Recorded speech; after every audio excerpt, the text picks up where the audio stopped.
So if you are watching live now, pardon me, and listening in chat, when the transition played, did it sound like the sound was making an echo? Like, was it playing twice?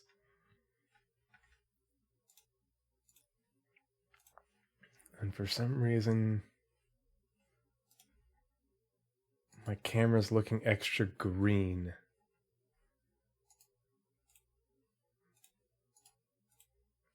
Why do you look extra green, camera? Maybe if I... Nope, not that. Well,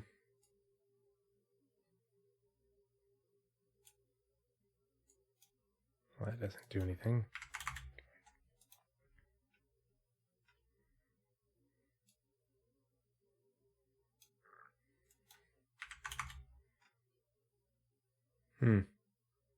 Oh well. Close enough. Good evening, everyone. So, hope you guys are doing well. Thanks for joining me this evening. Good to see you, Aether Drift and North End Trooper. Hope you guys are having a good Friday, good close out to your week. Been wanting to do this episode of Lore Equals Gameplay since the Galactapedia updated. Since we got the update to the Galactapedia for October, which was on October 31st. But I'd just been waiting to get it done until after I finished the recap for CitizenCon and recapping all the segments we got, and then also wanted to get out a do the Veterans Day specials that I did with Armchair Admirals and Generals, which that was a lot of fun. Had a really good time talking with everybody and a bunch of people hanging out in chat, so that was really great to see. And then, of course, we got an episode of Pathfinders In, where we looked at Roadmap Roundup and base building. So that was a really good episode, pretty well received. And so finally getting around to doing this, and it's November 17th. It's been almost 18 days. The reason this is important is because we've known that Pyro's lore was going to change from what we had from the original Galactic Guide, and we've known it's going to change for a while, but it wasn't in the Galactapedia, whereas so many other systems have had their art have been published into the Galactapedia, and we've seen the lore for those systems have some adjustments, things simplified, things added in the Galactapedia that not big changes whatsoever, but changes from what was in the original Galactic Guide. That's where we get the original lore for each system, was the Galactic Guide posts that were done ages ago. Like the original one for Pyro is from May 5th of 2014. So it's old. But the reason that this one is very different, and I haven't dug into it too deeply, not the Pyro lore, but the reason it's different is because, from what I can tell, is the other systems that have been added to the Galactapedia, when they were added to the Galactapedia, the original Galactic Guide post wasn't changed to reflect what was added to the Galactapedia and what changed. Whereas the Galactic Guide for the Pyro system was actually changed retroactively. And I'm going to show you how we know about that. Now, I haven't went and looked at every other system, but the ones I have checked in years, since I've been doing this is, I haven't, you can go back to the original Galactic Guides and they don't look any different than they ever did. But we have a way to check. And if you're curious, you can check it yourself, but I'll show you guys here in just a few minutes. But before we get into Lore Equals Gameplay and talking about the Pyro systems and the changes to its lore, I wanted to talk to you guys about why today was a very interesting day. So in order to do that, we need to change screens. And yeah, we're doing it live, and you guys get to see it live, and I'll post it in my Discord later, and make the announcement. But since you hear it live, you get to see it live.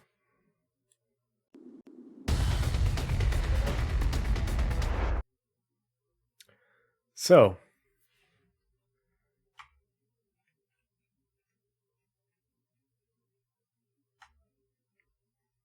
if you're hanging out in chat, take a look at this picture and tell me what it is.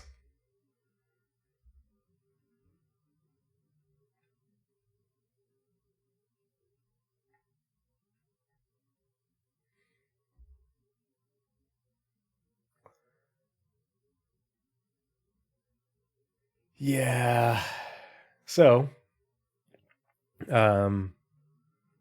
this is an ultrasound of my wife's uterus, and we knew that we were pregnant not long after we first conceived. I think it's like 10 days or 2 weeks or something like that. And so today we had our 8-week ultrasound. And if you look at, let's see, is it, you go to the right one? Nope, other way.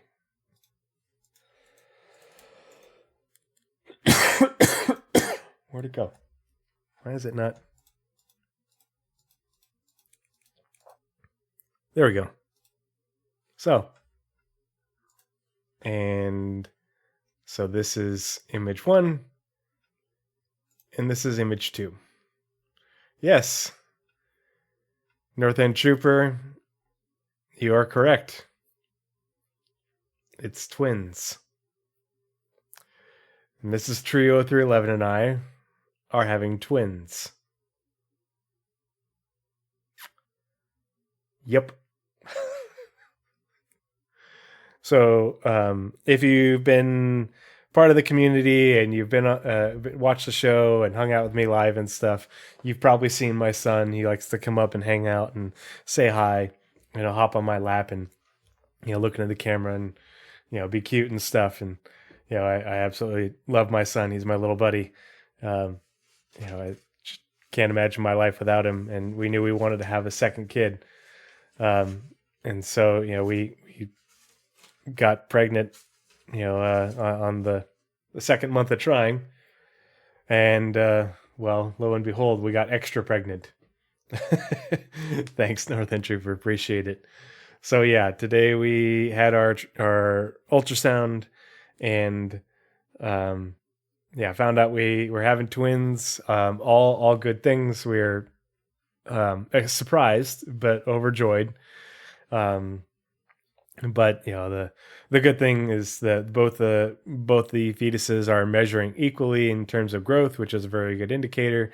They both have their own placentas, their own amniotic sacs, which is the healthiest way and the safest way that you can have twins developing. Essentially, if they have their own rooms and their own food, so they don't have to fight over it.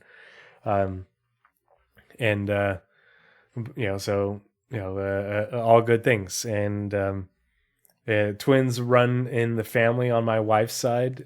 She has several cousins that are twins. She has a large extended family. One of her cousins has twins herself. Her mom has cousins who are twins. So, yeah.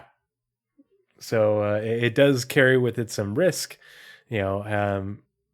but we'll just take everything as it goes, and hope for the best. But it looks like if all goes well and all goes according to plans, I'll be a father of 3 in another 6 months. Yeah. Revixie says, "Oh boy, that can create some fun Christmas moments with that many twins." Yeah, we yeah. Yeah, there are right now, so my sister, she's my younger sister. She has a 5-year-old and a 1.5-year-old. Check whisper.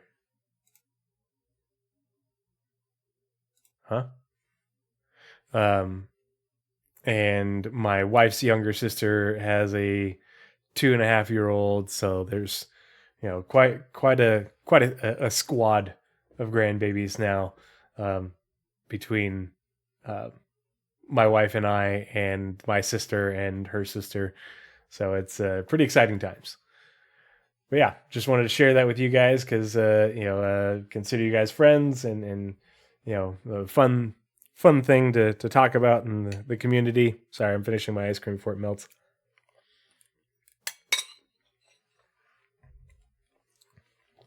But yeah, now I'm going to have extra turret gunners. It's going to be great.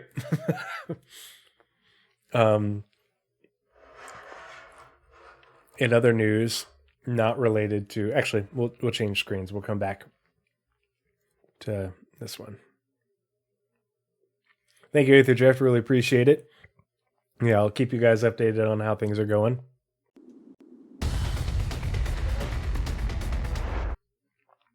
So, my Star Citizen official bobblehead came in the mail.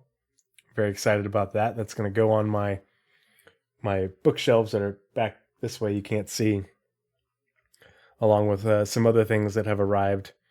But yeah, he's fun. Very cool. Good quality. Very nicely done. The CDS Orc Mark X, Mark 10 armor in Arctic white. Very cool little guy. So excited about that. But yeah, enough of the sidetracks. Let's get into the discussion for this evening. And let's talk about Pyro and Pyro lore. So, in order to do that, we need to, again, switch screens. Sorry, I should have just gone straight to that one. We want this one. Bookmarks bar. Oops.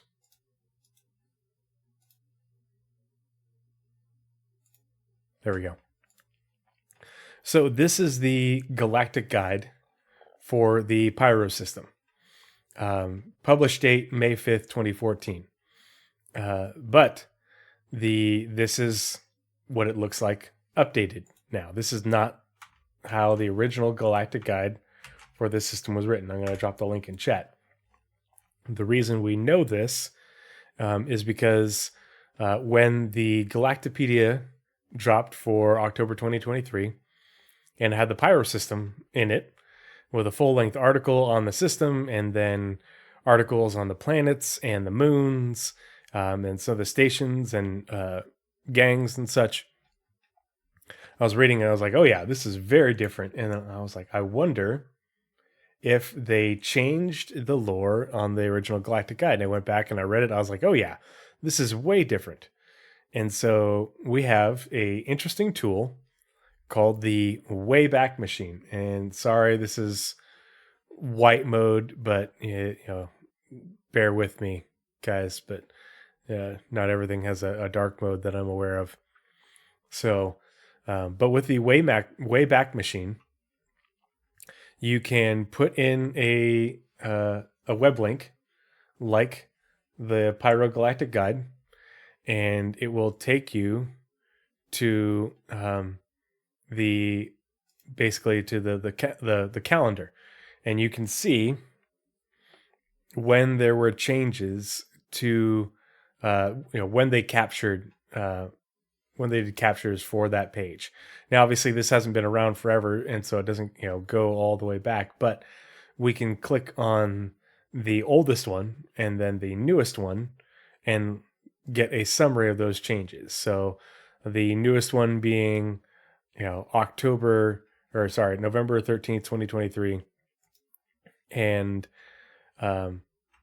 then if you go all the way back to, wait for it. Sometimes the website has trouble, but if you go all the way back and you can see essentially like a delta report, and you can look at the changes, and it will give you, if you click on this one, and then it'll show you like a color coding of how different it is from these ones farther back. And so what I did is I grabbed the capture from November 13th, 2023, and the capture from June 3rd, the next most recent one. And you can see the differences, the things that are different, and they're highlighted.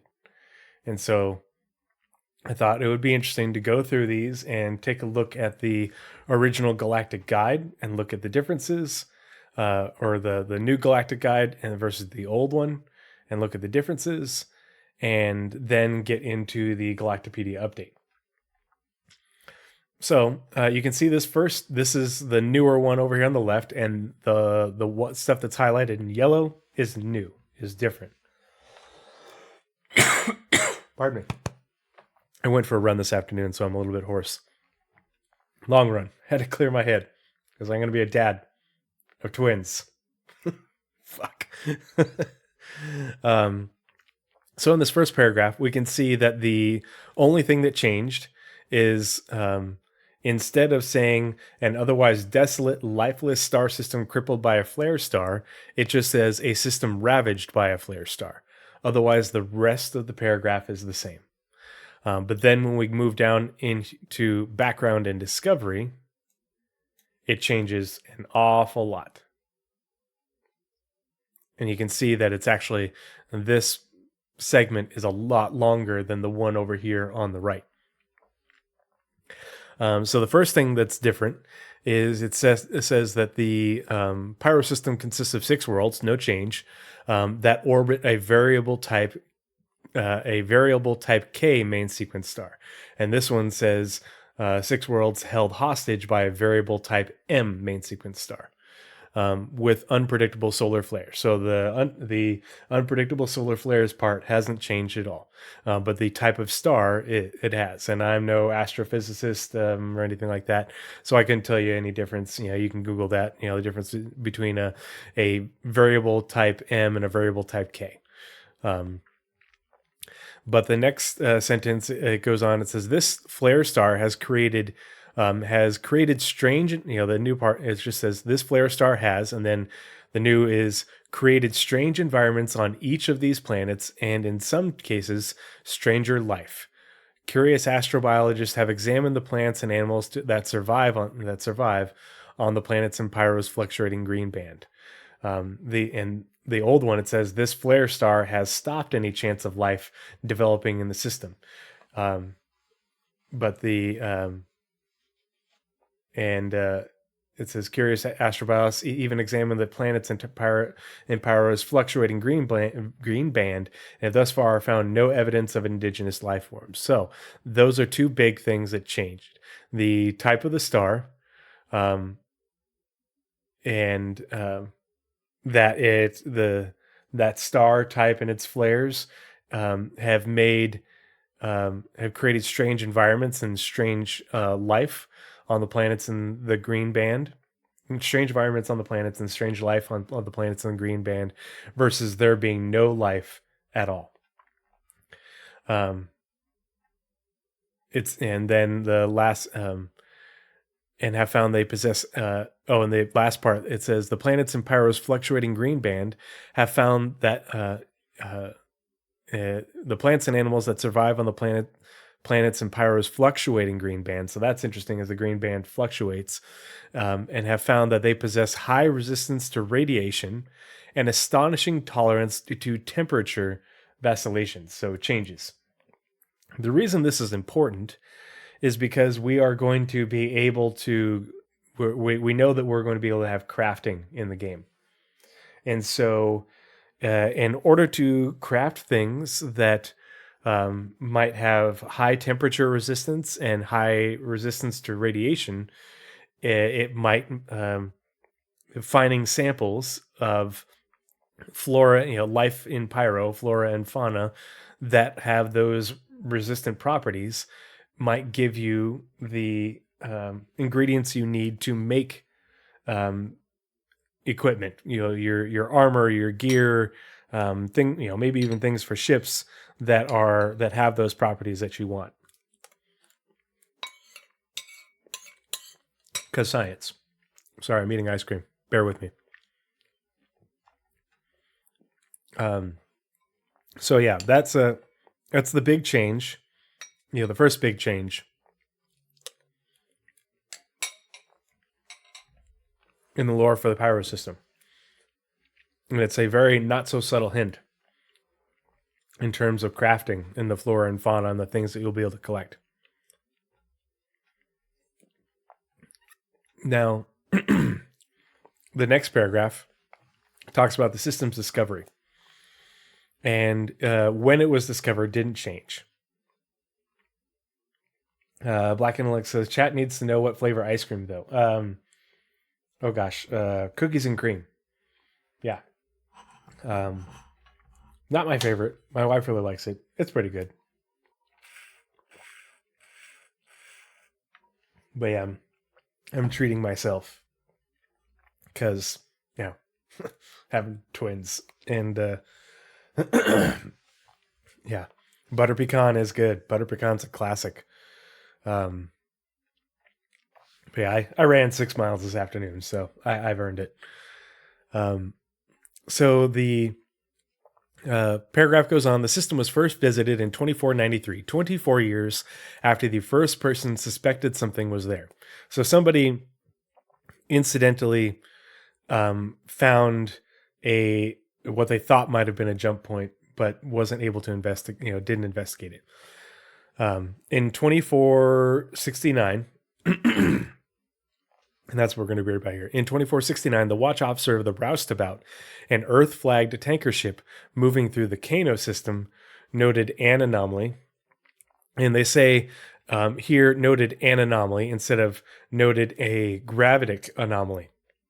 And I think that this is important because it muddies the water on what sort of anomalies we would be looking for in order to discover jump points by not explicitly telling you that, gravitic anomalies, anomalies in gravity fields, it can mean jump points. And so if that was in the lore for everybody to know and read about and see, then everybody's just going to be flying around looking, scanning for just gravitic anomalies to try and find jump points. And so by removing that reference, they can basically leave it nebulous and make it multiple things. So it could be gravitic anomalies, can be, all sorts of different types of anomalies. Sometimes it can't, and have it make it so that it isn't always one anomaly type. Sometimes it'll be other things. Noted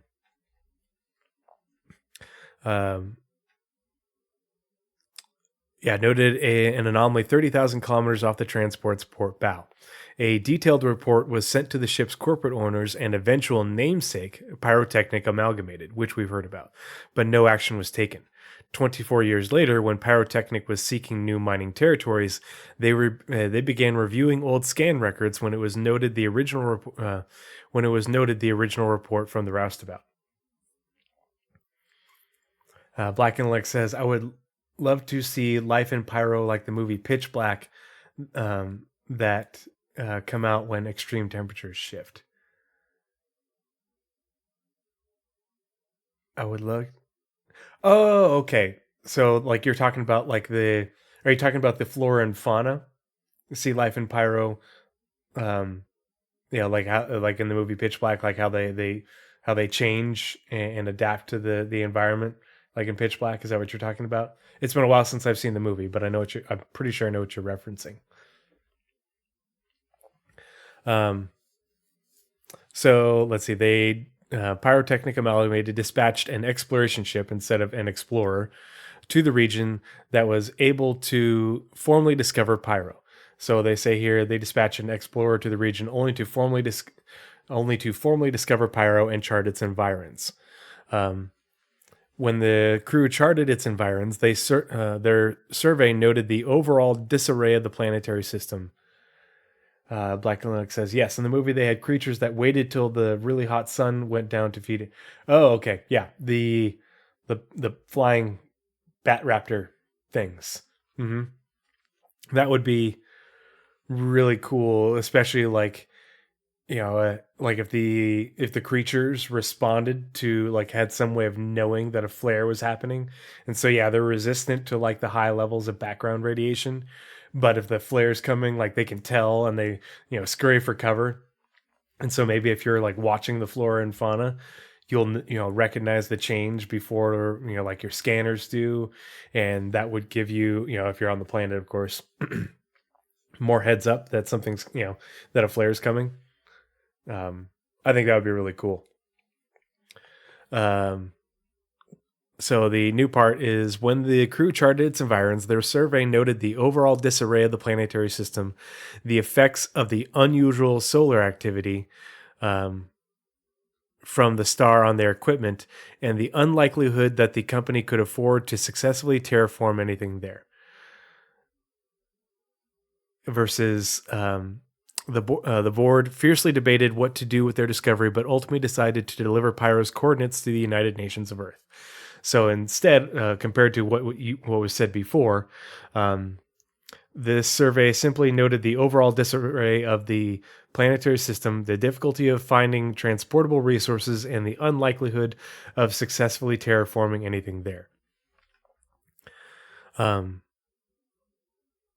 So they said, instead of being unlikely to successfully terraform, they just say that the company wouldn't be able to afford to successfully terraform in there, so that it's possible but going to be costly.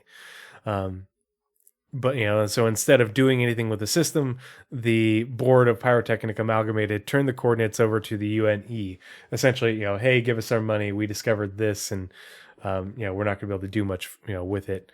Good luck. And so these next two paragraphs are entirely new, because the last paragraph is the exact same between the two articles. Let's see. Black and Lit says they could use crafting pyro flowers for a rare cancer treatment the other systems need and pay high price for. Oh yeah, that's, if there's any crafting that I'm interested in the most, I guess that makes sense. It would be the crafting of medicine, things with a clinical, because I mean it's not just like medicine like pills and liquid drugs and such, but anything with medicinal properties. And I'm not saying medicinal as in like your weed, but yeah, weed. But being able to craft things that oh hey, I found these rare plants, or minerals, or extracts from a pyro whip crab or something like that, and combine them in this many parts of this and this many parts of that and so forth, to create something that it essentially gives buffs, or gets rid of debuffs, treats injuries and illnesses that you can acquire in the game, or just be able to sell it. Socially confused, good evening, hope you're doing well.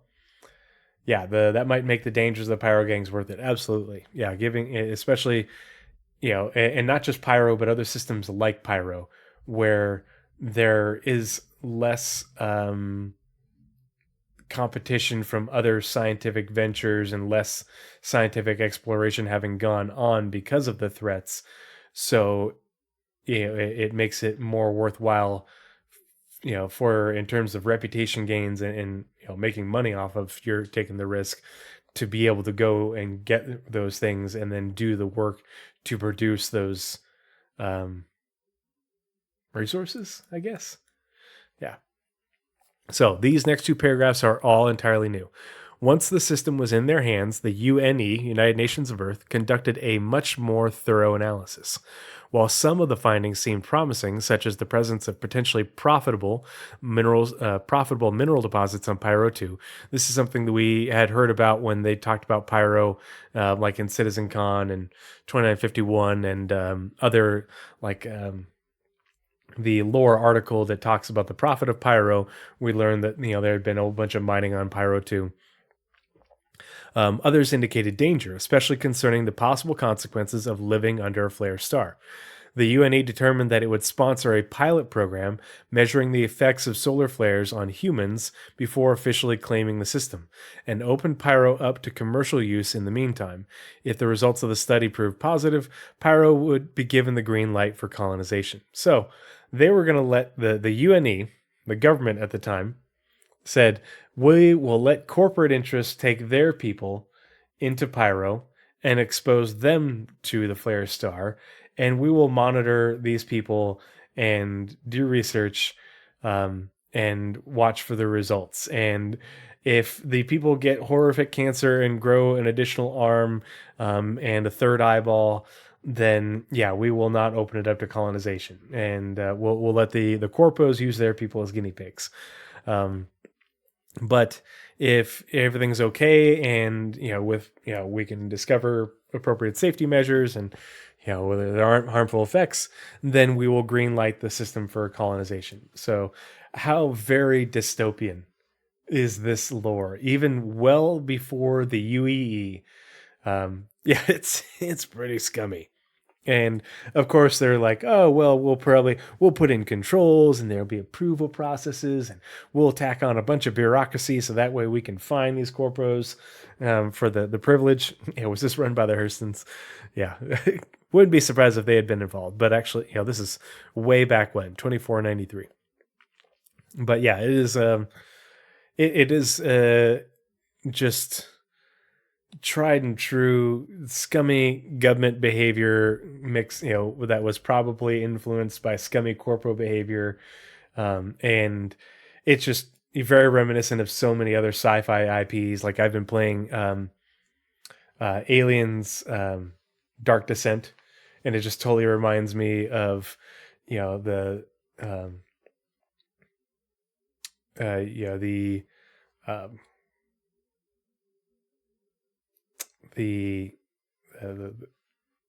what's the U.S. colonies and Weyland-Yutani and the other corps, doing all their shady stuff in the back. Yeah, Weyland-Yutani. Yeah, yep. Von Cody Schweiss, thanks for joining me this evening. Good to see you in chat. Yeah, it seems very backward handshaky deal between the UNE and Pyrotechnic Amalgamated or whoever else. Very reminiscent of the aliens and of ultimately the Blade Runner universe. So over the next few decades, however, all plans for Pyro's development would continually be stymied and the system would never be formally claimed. In 2499, the Magnus system was discovered. So we know Magnus has a jump point to Stanton as well. Sorry. My melted ice cream is now soup. And so I'm going to eat it really quick.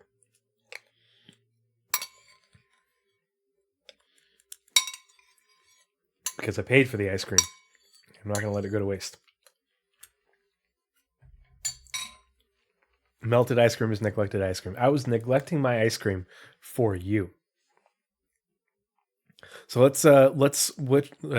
since we got that reference really quick to Magnus, we'll hop over into the Ark Starmap real quick.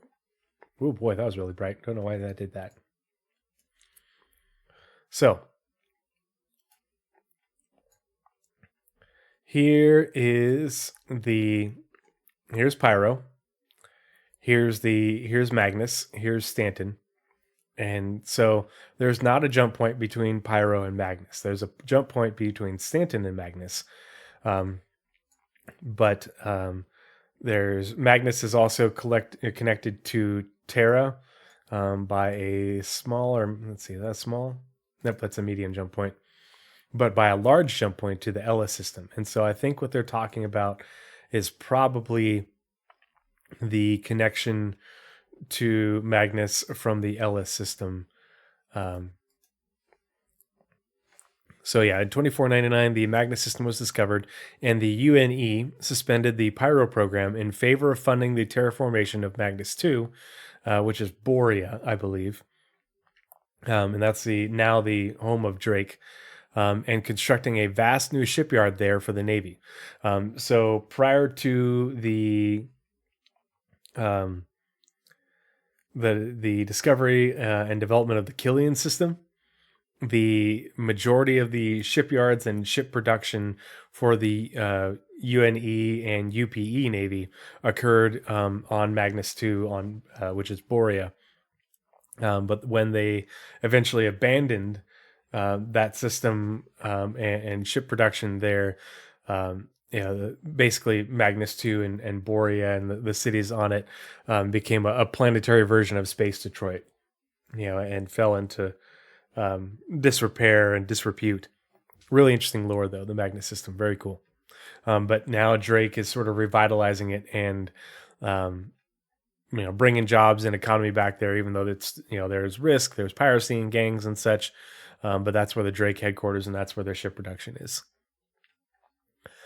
In 2516, when more funding from the United Nations of Earth might have resurrected the pilot program, the one to observe, corporate employees being exposed to the Pyro Flare Star, the discovery of the Terra system effectively derailed any possibility of government support. Okay, so we hadn't discovered Terra yet, so it must have been the discovery of the Magnus system from Ellis. Pyrotechnic Amalgamated remained in the Pyro system after the UNE left, but their equipment faced continual damage from frequent solar flares. The company abandoned the system completely in 2563. So let's see, 2563. So 70 years after essentially first visited, when the cost of replacement and repair finally outstripped their profits. The space stations and planetary infrastructure. So this is important because this explains why there are so many space stations in Pyro, as well as so many outposts and settlements and derelict ones, and probably eventually abandoned underground facilities, or whatever, UGFs, distribution centers, whatever verbiage we're using this week to describe them, but they'll be abandoned ones eventually. The space stations and planetary infrastructure they'd previously constructed to support their strip mining operations remain scattered across the system to this day. Other corporations and research interests soon followed in Pyrotechnic Amalgamated's footsteps. So they're, a lot of people are like, oh, well, it might be possible to have this corporate, entity, still operating there. We're not going to see, sorry, this is not concrete, but I think it is highly unlikely we're going to see distribution centers and UGFs and alive and functioning and being run by corporations in Pyro. Just going to dash all hope for that. What we will see is we'll see abandoned ones, just like we'll see abandoned ones in Nyx, because it's specifically mentioned in Nyx is abandoned mining facilities on, I think it's Nyx 2 or Nyx 1, I forget which. Coincidentally, that lore for Nyx and that specific mention came out right about the same time that they had announced UGFs to us last year. Well, that was when they added Nyx to the Galactapedia. Left unguarded, Pyro became a haven for marauding gangs like the famous Headhunters, who we know about and we saw recently. The 73R Vipers, who, as far as I know, this is the first mention of them, and we haven't seen any work on them as of yet. And the Fire Rats, which we have read of them, but we don't have... Yeah, they didn't... We got shown the Dusters, the Headhunters, and Rough and Ready at CitizenCon. But we've read about the fire rats. But this is, as far as I know, this is the first mention of 73R vipers. By the early 27th century, the system had become a nexus of of outlaw activity, and doing anything commercial with it seemed more trouble than it was worth. This is why I don't think we're going to see any corporations operating in a fixed capacity within the Pyro system. So this last paragraph in the background and discovery is unchanged from here. In addition to its development as a center of organized piracy, Pyro is also a household name in the UEE today because it served as inspiration for one of original systems' Arena Commander levels. While the Dying Star moniker given to the level is technically not accurate, the system's dramatic solar flares are a memorable and ideal location for Arena Commander's designers to show off how interesting 3D space combat can be. Yeah, socially confused. Move from system and system like Locust. Yeah, that's definitely an accurate way of describing especially the mining interests within the big mining corps. Pyrotechnic Amalgamated went out of business, but corps like Shubin are very very Locust like. Black Intellect says, I love that the lore is an exploration, pro versus cons, on different ideologies. Stanton, corporatism, Pyro, libertarianism, and Nick's Marxism. I don't know if I'd call Pyro libertarianism, but it's because Pyro is complete anarchy. And I don't think that, libertarians are complete anarchists. But it's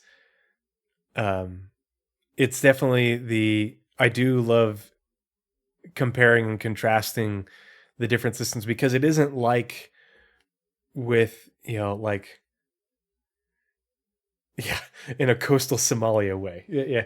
I don't know if you want to call the coastal Somalia libertarian. I think that's a kind of an extreme interpretation of libertarianism, but it is definitely, coastal Somalia is a very apt way of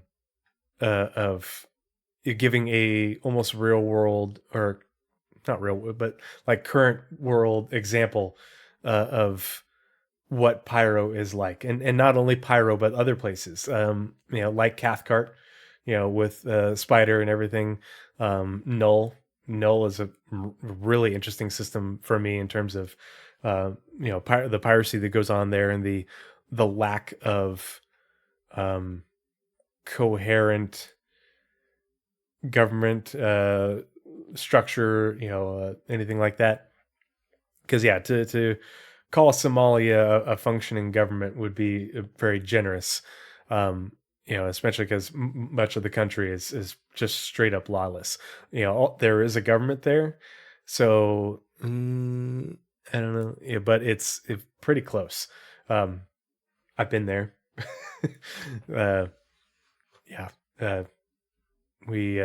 My second deployment on the way back from Iraq, we tangled with some pirates off the coast of Somalia, so that was interesting.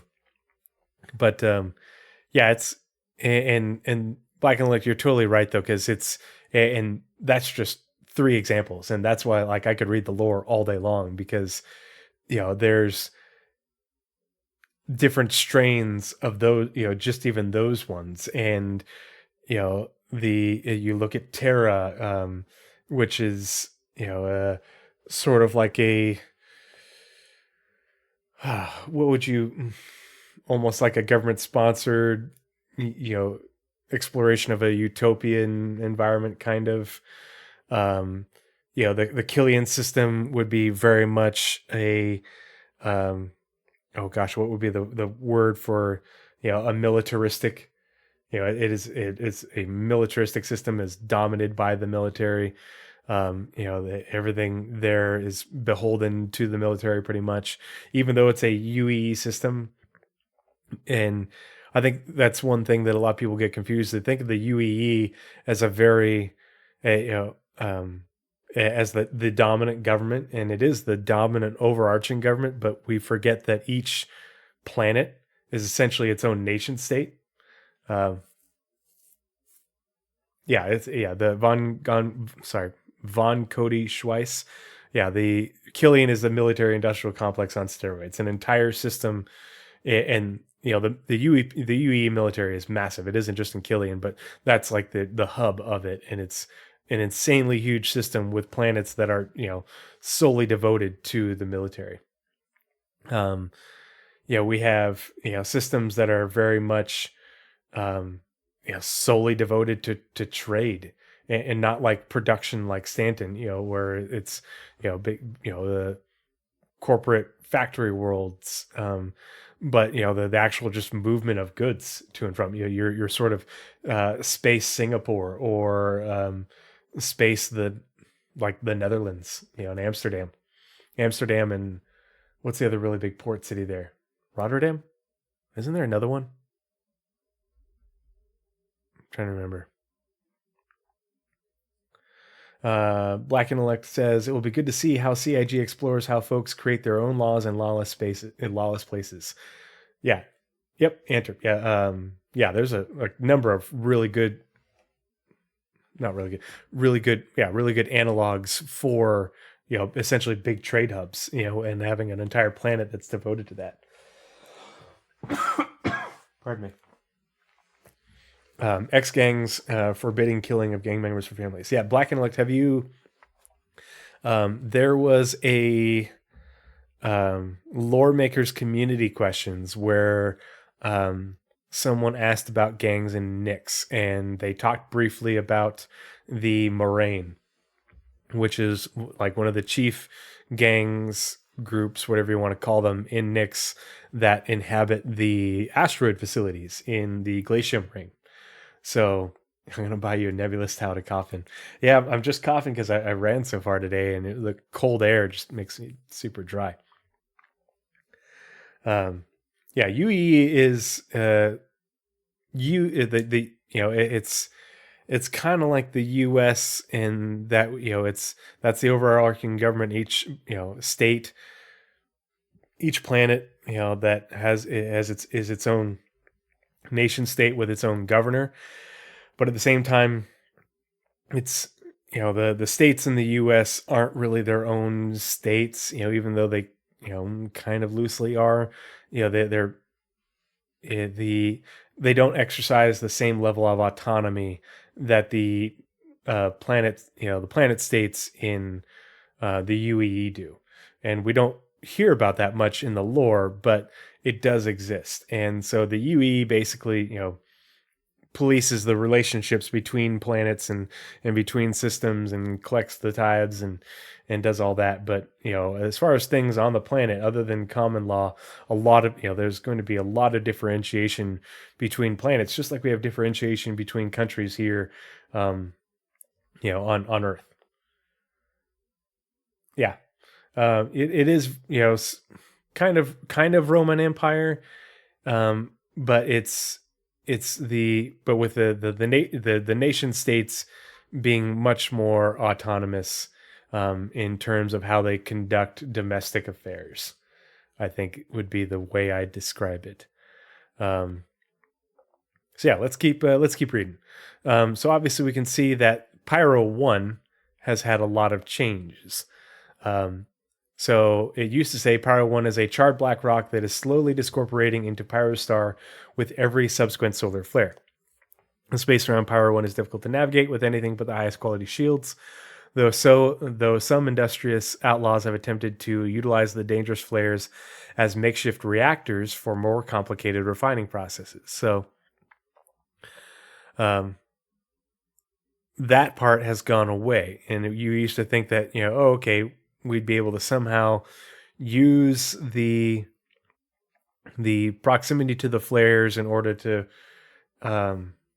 fuel like ship-based refining. Not a thing anymore, at least not in the lore. Now it says Pyro 1 is a stormy planet instead of a charred black rock that orbits very close to Pyro's volatile star. So it's not saying that it's discorporating into the star anymore, just close. It has a high pressure atmosphere, which is new. Its high pressure atmosphere creates treacherous conditions that make landing difficult. Um, so this is why they've changed it to say, landing is difficult and treacherous, because it leaves it open for them as they continue to expand and expound on the planetary weather systems to make landing on the planet, more difficult but not impossible. Easy right now, but in the future, as they create the atmospheric changes to make flight, in atmosphere more difficult, that's gonna change. But this part's really interesting. To say nothing of its frequent lightning strikes. We've heard about in the monthly reports how they are working on lightning in gas clouds, both in terms of the volumetric clouds in space as well as the um, atmospheric clouds on planets. And so we're going to be having lightning strikes. The lightning strikes will, strike your ship, do damage to shields or systems and that sort of stuff. So the high pressure atmosphere will make flying in Atmo on Pyro 1 difficult and risky because of the lightning strikes. The space around Pyro 1 can be difficult to navigate without advanced shielding. So because you're so close to the star, you are at more risk from the flares. And it'll be interesting to see how they change things up so that way having the right shields and having them configured correctly makes a difference in being resistant to the flares compared to how it works right now in the Pyro preview. Although it's a dangerous place in more ways than one, some industrious outlaws have attempted to eke out a living on this harsh world. They say industrious. My question is, why are they trying to eke out a living there? What benefit is there of living there other than being a little bit farther removed, people not wanting to go there because it's dangerous to go there in terms of attacking you or coming at you? So it'll be interesting to see how they differentiate that going forward with the locations and the function of those locations on the planet. So Pyro 1 didn't get a name. Pyro 2 did get a name. So this one didn't change as much, as you can see. During the system's initial discovery, the coreless monox, nicknamed for the toxic carbon monoxide in its part oxygen atmosphere. So it's got oxygen in the atmosphere. It's also got carbon monoxide, which is toxic. So you can't breathe it. Don't go breathing the air there. Whereas before, Pyro 2 said, during the system's initial discovery, the coreless Pyro 2 was a major focus. The planet held seemingly significant deposits, and a minor metal rush saw human trade ships quickly try to harvest what they could. The planet today bears the scars of these quick and dirty mining operations, with a sparse transient population who drift through hoping to find a vein that might have been overlooked during the initial boom. And so that was the original lore, that said, hey, there might still be things worth mining there. And you would see the after effects of mining operations and that metal rush having occurred. Now it said much of that's still there, but it's a little bit different. So the world's seemingly significant mineral deposits led to a minor metal rush that saw human trade ships. So they specifically say human again, interestingly enough, quickly try to harvest what they could. So this insinuates that mining on the planet of Monox Pyro 2 might still be not valuable but viable. There we go. It just it might be difficult to find, but there are still likely going to be pockets of things that are worth mining there if you're willing to take the risk. So yeah, that's interesting. What else will be interesting in terms of how they continue to expand upon the points of interest on the planet and what we end up finding there? Will they add abandoned UGFs there? Abandoned mining UGFs. So Bloom, which is Pyro 3. Scroll down a little bit. So this has changed almost entirely. Black and Link says it's good that they retcon Pyro rather than getting stuck in the narrative they originally conceived. Yeah, the original narrative was based around us not landing on planets. And that's why the planets were written the way they were, is because we weren't having, back when this was originally written, we didn't have landable planets. That wasn't part of the plan. And there wasn't going to be any landing zones there, so you'd be able to go to Ruin Station. You'd be able to fly by the planets and look at them, but your only place that you could land there would be in Pyro, would be Ruin Station, and potentially maybe other, stations and stuff. But they updated it because the changes to the game made that necessary. But the other systems weren't written this way. They didn't. There are some planets that are going to change and get retconned, but it isn't so extensive as with Pyro. If you go to the Galactapedia and look at other systems, you're like, oh yeah, there's a few smog planets here and there, but most of them weren't written in a way that excludes planetary landing and excludes, planetary-based gameplay. So let's read about Bloom. Originally, Pyro 3 said the surface of this terrestrial world has been reduced to magma thanks to the flares from the system star. Some scientists believe the large celestial body that knocked Pyro 4 out of its orbit might have also nudged Pyro 3 closer to the star. So now it says Bloom, Pyro 3, this terrestrial world has a breathable atmosphere of nitrogen and oxygen. So it's terrestrial, it's in the green band, and it has a breathable atmosphere, but was never settled beyond staging sites, processing centers, and mining encampments that has since been claimed by outlaws and various squatters who have retrofitted the outposts into makeshift settlements. Icy landscapes give way to liquid bodies of salt water in the temperate zones. And I think there's more on each planet when we get into the Galactapedia, but this is just a brief article. It does have a breathable atmosphere. It's terrestrial, but a lot of the planet is very cold. And so it's not a comfortable planet to live on. It is, holy shit.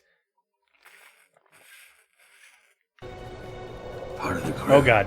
Part of the Here ship. it goes. Part of the crew, part of the ship. Part of the crew, part of the ship. Man. Part of the crew, part of the ship. Thank you so much for the raid, Paul. Hope you're doing well. Hope you're having a good stream. Oh man. We are gonna get part of the crew, part of the ship. Part of the crew, part of the ship. Part of the crew, part of the ship. And a sub. Thanks so much for the sub, buddy. Appreciate the support. Yep. Thank you everyone who just joined us. If you're watching the Astropub, you're probably familiar with me. We've met. Hope you had a great stream, Paul. Sorry I didn't even get a chance to catch it. Just been a busy day. Welcome everybody from Paul's stream. Thank you so much for the support and coming on over and hanging out. We are going over part of the crew, part of the ship. Hold on, I'm going to find a way to mute that. Part of the crew, part of the ship. Part of the crew, part of the ship. Let's see. That comes through. Oh yeah, here we go. I remember how to do it. So the GIF will still play, and there we go. That should do it. Erkman, thank you so much for the follow. And who else followed? I saw a couple more. Wildly Coyote, thank you so much for the follow. Really appreciate it. 2010, thank you so much for the follow. Really appreciate it. Hope we're playing with the Wayback Machine. We're looking at the changes to the lore for the Pyro system. So if you're not familiar with the Wayback Machine, I will drop the link to it in chat, and you can use it to. I use it to look at archived. The soundbite is awesome.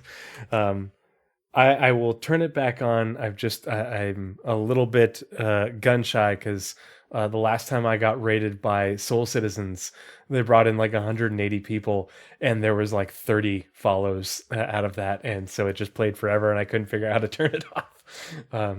But I think a lot of the people that follow Paul and everything probably follow me. If you don't already follow me, I would really appreciate the follow, appreciate your support. And thanks again, Paul, for the subscription. Really appreciate the support, buddy. If you're new to my content, and if you haven't heard me talk about it, any and all monetization I receive from Twitch and YouTube goes 100% to stackup.org. So that money that Paul just donated in support to my channel will go to stackup.org and supporting a great cause, helping combat PTSD for active service members and veterans via the power of video games and video game communities like this one, like the one that Paul has curated. So, okay. Gotcha.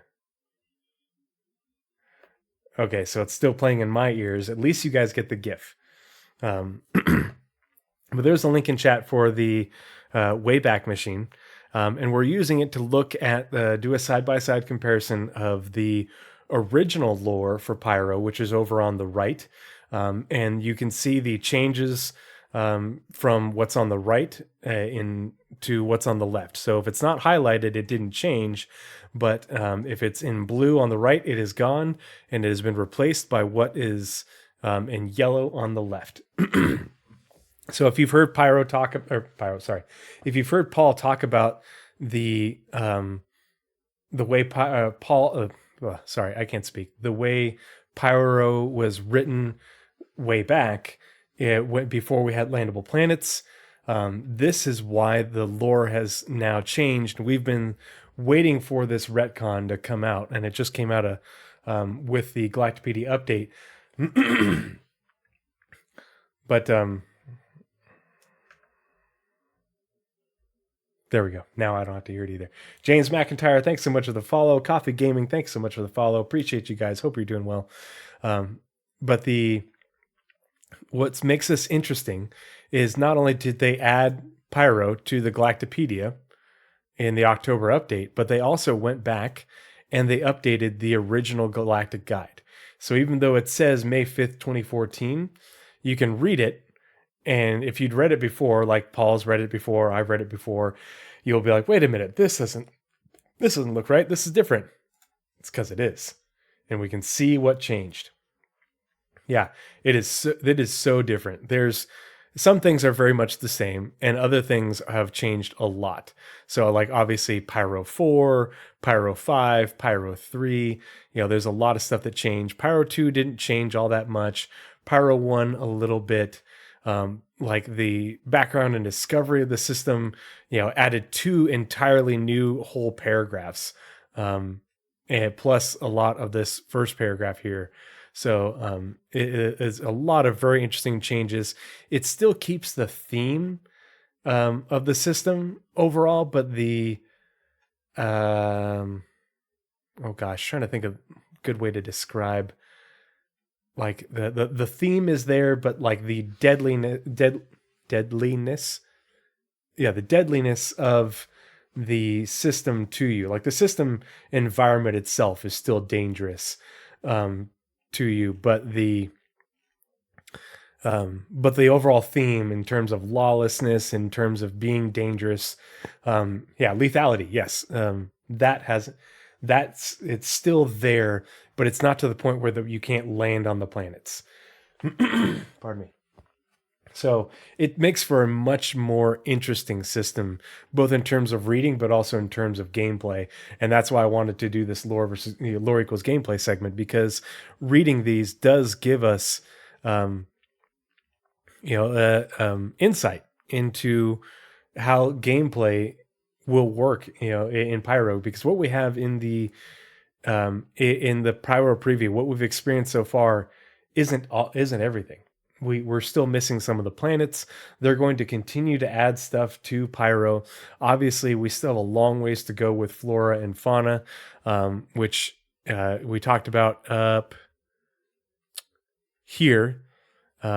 And they talk about the life in the green band, the plants and animals that survive in the planets in Pyro's fluctuating green band have found that they possess high resistance to radiation and astonishing tolerance to temperature vacillations, so temperature changes. So crafting much And that's why I like reading the lore for these things, is because they drop little hints. Sometimes they're more subtle than others, sometimes they're more nebulous than others, but they tell you a little in little bits here and there what sort of things they are going for with gameplay wise, without, like what Paul often says, without putting the the gameplay teams into a corner in terms of it leaves things open, it leaves things nebulous enough so that way the gameplay teams can build it how they want within the sort of framework that the narrative team have written for them. Pyro is Space Australia. Everything is trying to kill you. Yes. The environment is trying to kill you. The people are trying to kill you. The plants and animals are trying to kill you. The only difference now is that you can land on those planets, and the plants and animals and people will kill you there, instead of just out in space. So, yeah. And I've been to Australia, and it can confirm it is a beautiful place. Pyro is a very beautiful system, and lots of interesting things to see, but it is also dangerous as hell. And I know that as we get more lore, especially around the flora and fauna, like when I go to organize a relic expedition into Pyro, I'm going to have to give like the safety briefing on the ship before we go to the planet or something like that. Don't touch this. Don't let this bite you. Don't lick this. Don't open up your helmet because the atmosphere will kill you. Don't go here because it's too dang cold and windy. Don't go over here because the lightning strikes will, basically fry you from the inside out. A lot of really interesting stuff to read and look at. Yeah. So, before we continue on and continue to read about, we're about to read about Pyro 4. And it's interesting because I like how they separated Pyro 4 and Pyro 5 here, whereas it was one paragraph here. Because we have so many of you from the Astropub coming in to hang out, and we've all met, most of us have met, we've talked before, you've seen me on the Captain's Table before, and heard my voice on the Lore Citizen podcast. I just wanted to share some exciting news with you before we talk more about Pyro that I shared at the beginning of the podcast. So, who knows what this is? And if you were here at the beginning of the show, don't tell them. Northern Trooper, I'm looking at you.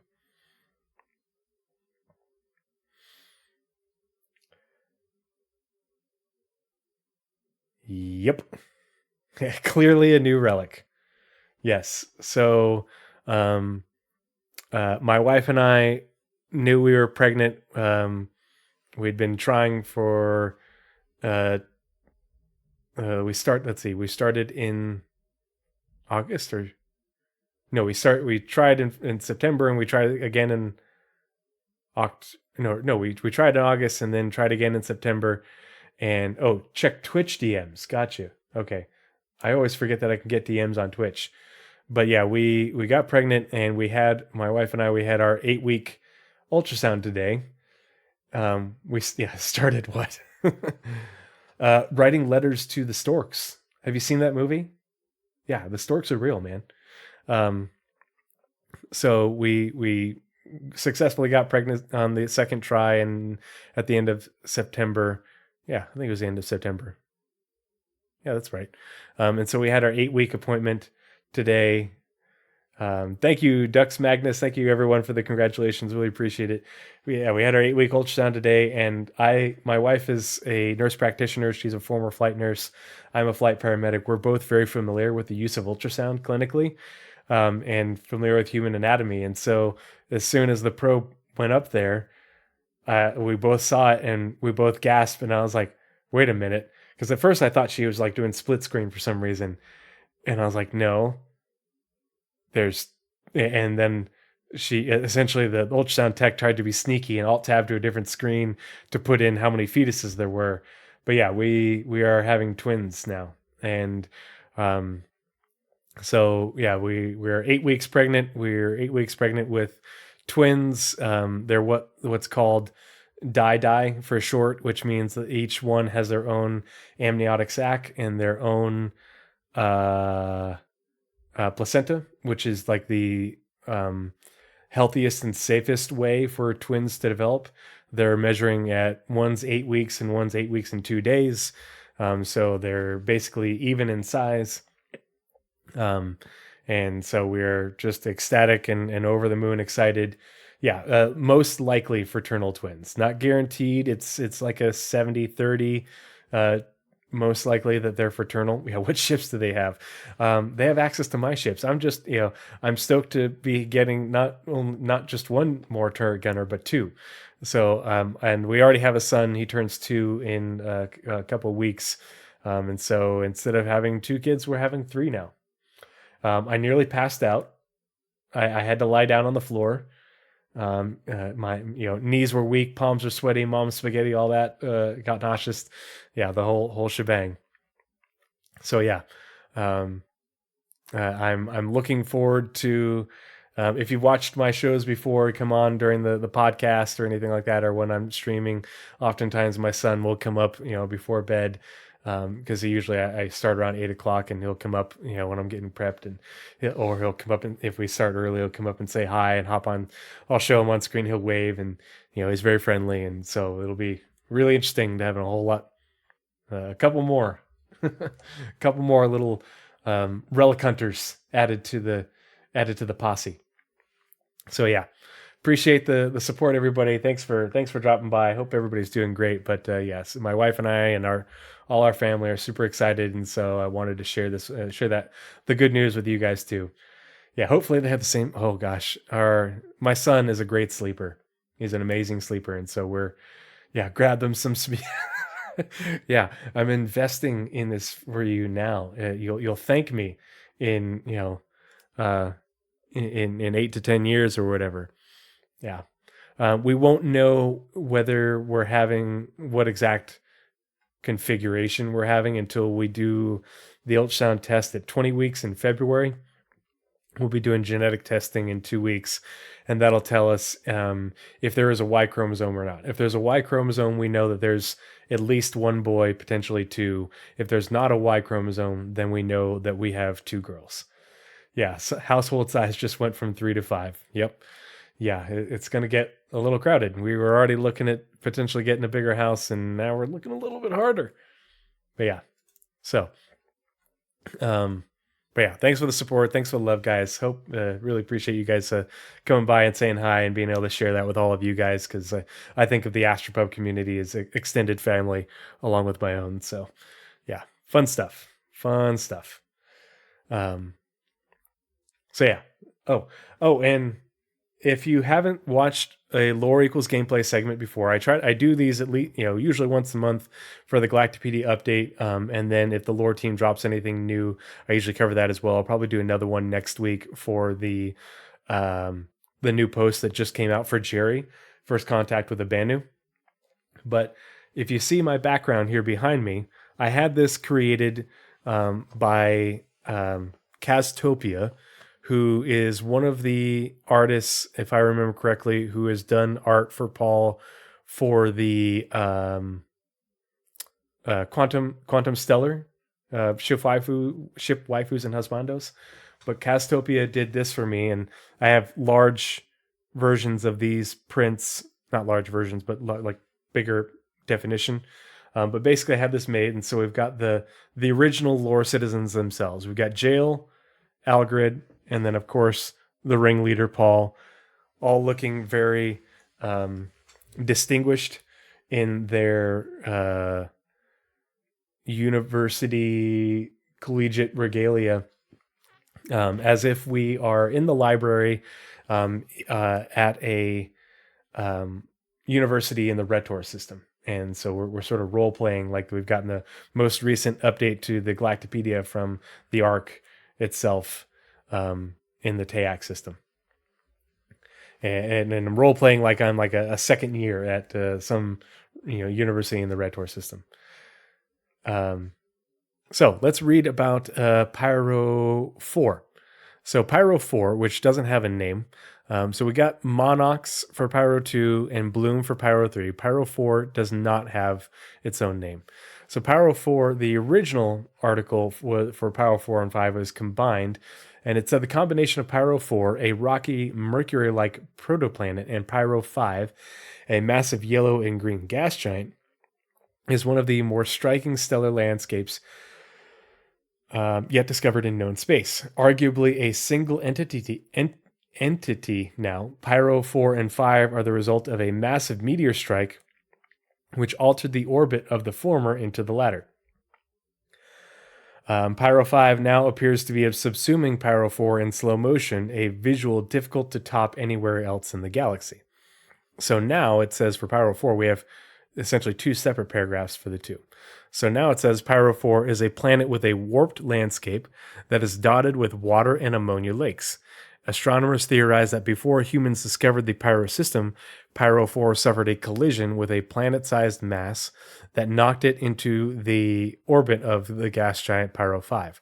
Over time, this unstable orbit will decay, and Pyro 4 will be completely subsumed by Pyro 5. So that really hasn't changed in that the Pyro 4 will be subsumed by Pyro 5, the gas giant.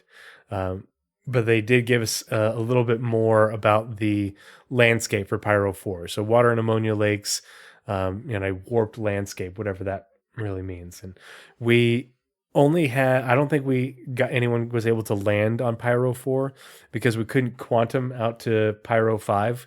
In Pyro 4, we got some distant images from people who were, slow boat traveling there, but I don't think anyone is able to land. If anyone can confirm or deny that, let me know in chat, or especially if you've seen like images or anything, I would love to see that. So if you got links or can say to the contrary, please let me know. Pyro 5. So this whole paragraph is new. A massive gas giant with 6, arguably 7 if you count Pyro 4 moons. Pyro 5 is the largest planet in the Pyro system and one of the most visually striking. Shades of green and yellow swirl together in its upper atmosphere, giving Pyro 5 the appearance of a mossy boulder surrounded by a glittering black sea. Yeah, looking forward to visiting Pyro 5 and seeing how it contrasts to Crusader. Because it's a gas giant, and seeing what it's, how it's different.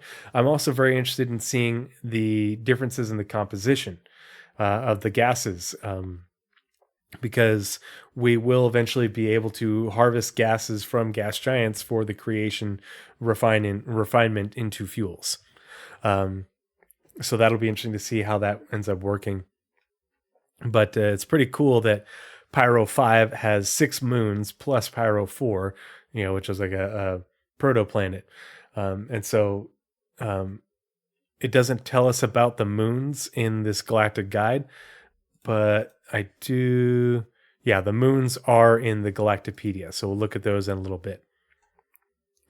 So the Pyro 6 and Ruin Station has changed a little bit, not a lot. And that's why this is kind of interesting and important, is because this is where they kept a lot of the theme for the Pyro system in, retaining much of what makes Pyro 6 and mostly Ruin Station the way they are. So instead of saying planet, they say world. Pyro 6 is not a protoplanet, but they say it's a very cold, barely habitable planet. So it's very cold, barely habitable. So I think that's going to mean that it might have a breathable atmosphere. We don't know. We won't know until we get it in game. But it does say it's habitable, but just very cold. Now the question is how cold, and what's that on the scale of compared to what we experience on Microtech. But they say this protoplanet, and so it's not a protoplanet. It's a very cold, barely habitable planet. Is notable mainly for the fact that it is the home of Ruin Station. And so this is what changed, in that it used to say Ruin Station populated by Pyro's only permanent inhabitants, because we used to not have landable planets, and now we do. And so instead of saying originally built, it was originally commissioned by Pyrotechnic Amalgamated. And this is important to me because and if you've hung out and watched any of my podcaster shows, you'll know that I'm a big fan of Space Tomato. I've been on a couple of Space Tomatoes podcasts. I love Space Tomatoes content. I've been supporting Space Tomato almost as long as I've been a supporter of the Astropup. Just because I think the two of them just do a great job with their content and their work. They're very thorough. They're objective. It's for me, who values sources and citations, I really appreciate the work that they do. And you know, how they keep it honest. So Space Tomato did both a video, a regular, like 10-20 minute video or so, as well as a very long deep dive into everything about space stations. If you haven't checked it out, go check it out. Go to, I forget which channel it's on, Space Tomato 2, go to both. Just search space stations and they should come up. But really good information, very thorough, lots of good, clips and citations and all that. But a really good video to watch. And if you don't already support Space Tomato, I highly recommend you go check it out. Not right now, after we're done. But tell them the Trio 311 sent you. But so one of the things is that we know that we don't have much differentiation in our space stations right now. We basically have one construction style, one overall theme. And it's because the space stations we have right now are built by, are essentially built in like a template system. And they're built in modules and then shipped into system and then put together using those modules. It's a modular system. And so that's why there's so much sameness within the ones that we have already. Because the space stations we have are owned and operated by Rest and Relax, and they are produced modularly by that same company. If you go and you read the lore about them, you'll find that they used to, when they first got started, they made the stations that they operated were stations that they bought up after they'd been like abandoned and sold or whatever. And now they've grown so much that they make their own space stations, and they're basically kit bashed from different modules that are manufactured someplace else and shipped to the system where they're put together. That's why we have the stations that we have right now. That's why the stations in Pyro look the way they do. Obviously, they're falling into disrepair, but it's because they're commissioned. We have companies that build space stations, and versus I'm my own company and I'll build my space station myself. I'm going to commission a space station building company, that builds them to make it for me. And I get to pick and choose the pieces I want, the configuration I want based off of my needs. But you'll be able to tell that it's this brand space station versus that brand space station. And so we're going to see additional variation in the space stations eventually with the different archetypes in construction styles, and they'll mix in with the ones that we have, and you'll be able to recognize that, I'm at an R&R space station versus a X company space station eventually. So a little tangent, but I like how they included that little change in verbiage to support how that goes. So originally commissioned by the Pyrotechnic Amalgamated to serve as a hub for the operations in the system, it was only in use by the company for a short time before it was abandoned with any hopes of earning a profit from the desolate system. So the rest of that was unchanged. Once the system was generally vacated by corporate research and mining interests. So this is important because they mention this again. So corporate research and mining interests. And so this is interest because we know that we have the different archetypes for the outposts and that they're building. And so you'll have trade ones, we'll have like mining and refining ones. But I think this also helps to influence the type of abandoned UGFs that we're going to see. Because we might see abandoned ones that are corporate headquarter types like the ones that were demonstrated at CitizenCon, but it'll be abandoned. We might see abandoned UGFs that were for underground mining. That'll have an underground facility, and abandoned refining elements and caves, where you might still find minables and such. And I think we'll also, if you remember the concept art for the UGFs that we saw last year, I think that we'll also end up seeing abandoned ones that are the sort of research and scientifically focused ones. And so I think that we will see those on the planets in their variety in abandoned forms, just like we'll see them in Stanton, and we'll see abandoned mining ones in Nyx. And so I think that's what they're hinting at with that. The dilapidated station fell into use as a meeting place for squatters. So now back then it said a dilapidated station quickly fell into use as a meeting place for squatters. So basically same thing. It was then squatters, runaways, and black market dealing. So that was changed a little bit. It was around this time that it So it was around this time that it earned the moniker Ruin Station. So that didn't change much, and the rest of the paragraph is pretty similar. Yeah, pretty much unchanged. And that earned the moniker Ruin Station, as many who traversed its crumbling halls did so with the risk of the station collapsing around them. Pardon me, got a cough. Sip of water. Stay hydrated, everybody.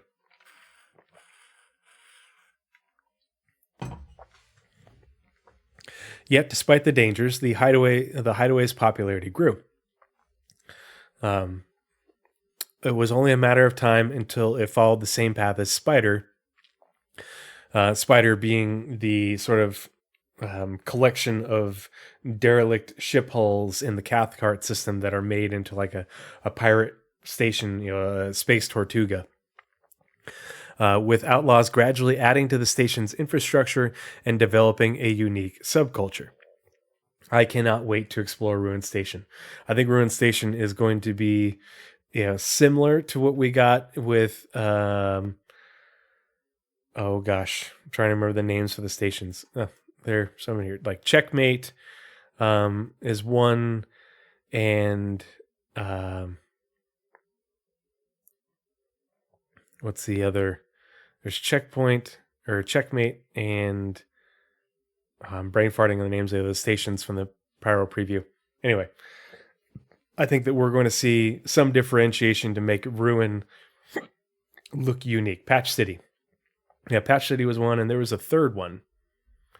Because there was 3 LEO stations, if I remember correctly.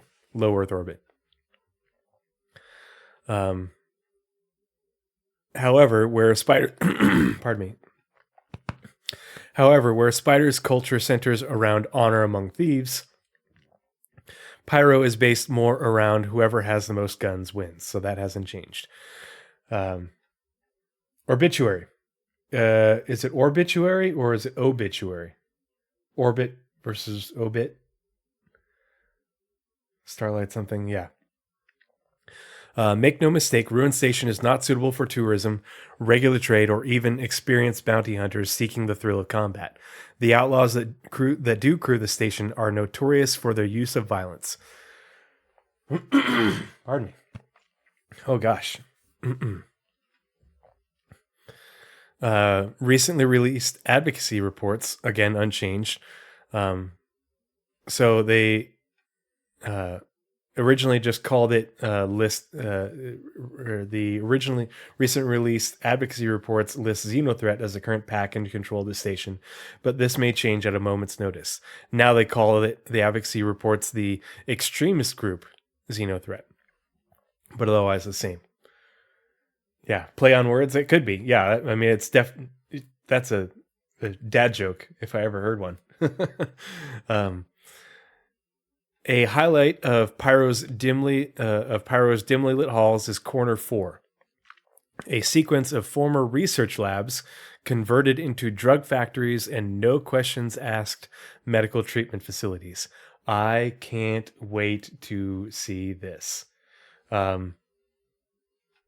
Here, I'm gonna bring it up. Where is it?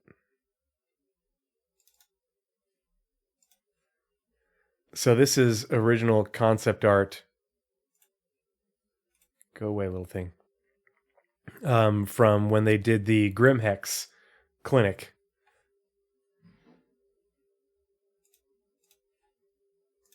This can be found on ArtStation from the artist who did it. But so I added me in there because I love medical gameplay, and I'm a little bit light on ethics when it comes to the game.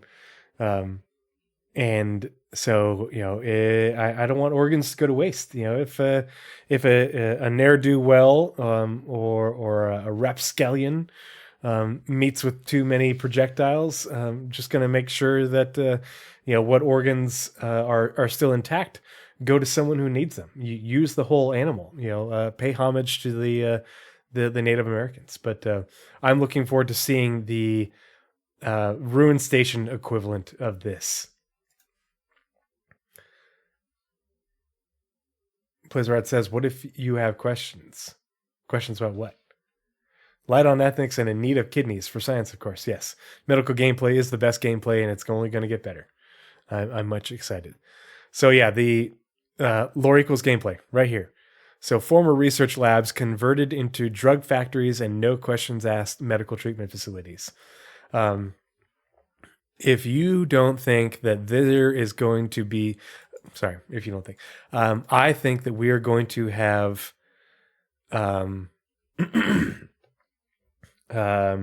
Ruin Station based Jump Town with the drug factories and no questions asked medical treatment facilities. There's probably going to be Daedalus, thanks so much for the follow. Really appreciate it. No questions. Okay. No questions asked medical. Yeah.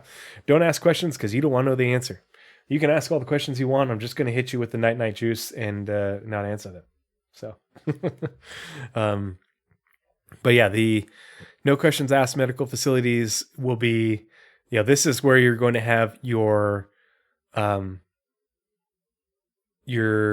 tier 1 med beds, your tier 1 hospital in Pyro.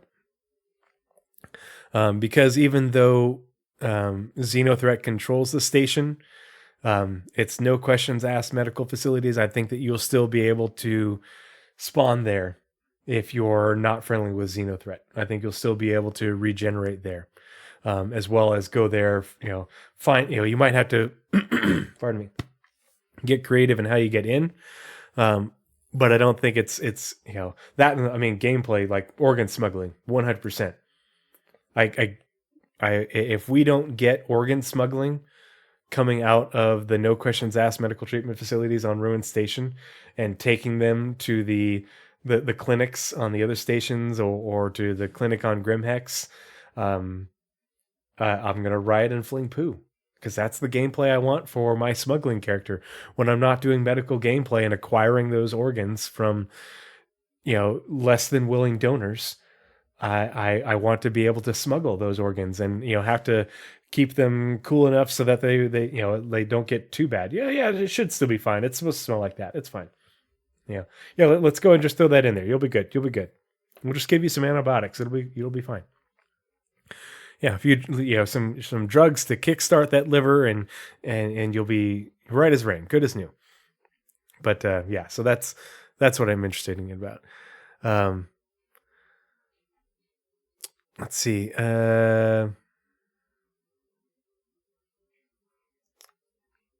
were we?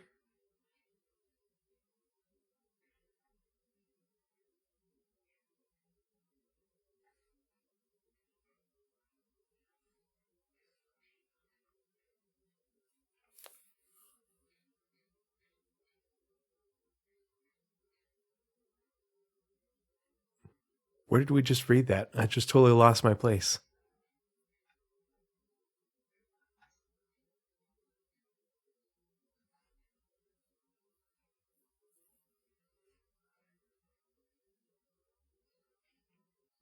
Oh, okay. So sorry. I apologize. Yeah, that's... Yep.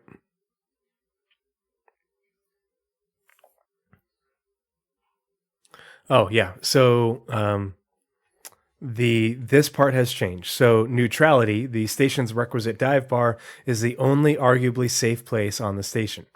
So that's still there in the new lore, but what they took out was the part about armored toughs called the cousins keep the peace here, at least in so much as they are needed to protect the bar's staff and facilities. So that was removed, which is unfortunate because I thought I was looking forward to seeing the cousins and seeing how they differentiate them from the rest of the gangs and people that would be on Ruin Station. Because obviously we'll be seeing Xenothreat on the station, but there will be independent groups and on Ruin Station people who aren't affiliated with the gangs that are fighting with Xenothreat. And so I was interested in seeing them, but I guess they might not be a thing. So, Wamblissimo says Apollo's here, not in 2023, in 2024, most likely. So if you remember in the ship panel, they said we'll be we aim or we're aiming or trying or whatever was the verbiage to release all of these ships in the next 12 months and more. And then they showed us all those ships, that were orange and somewhat grayed out. Pardon me. Yeah, it's on the progress tracker, but they didn't show it in that orange thing.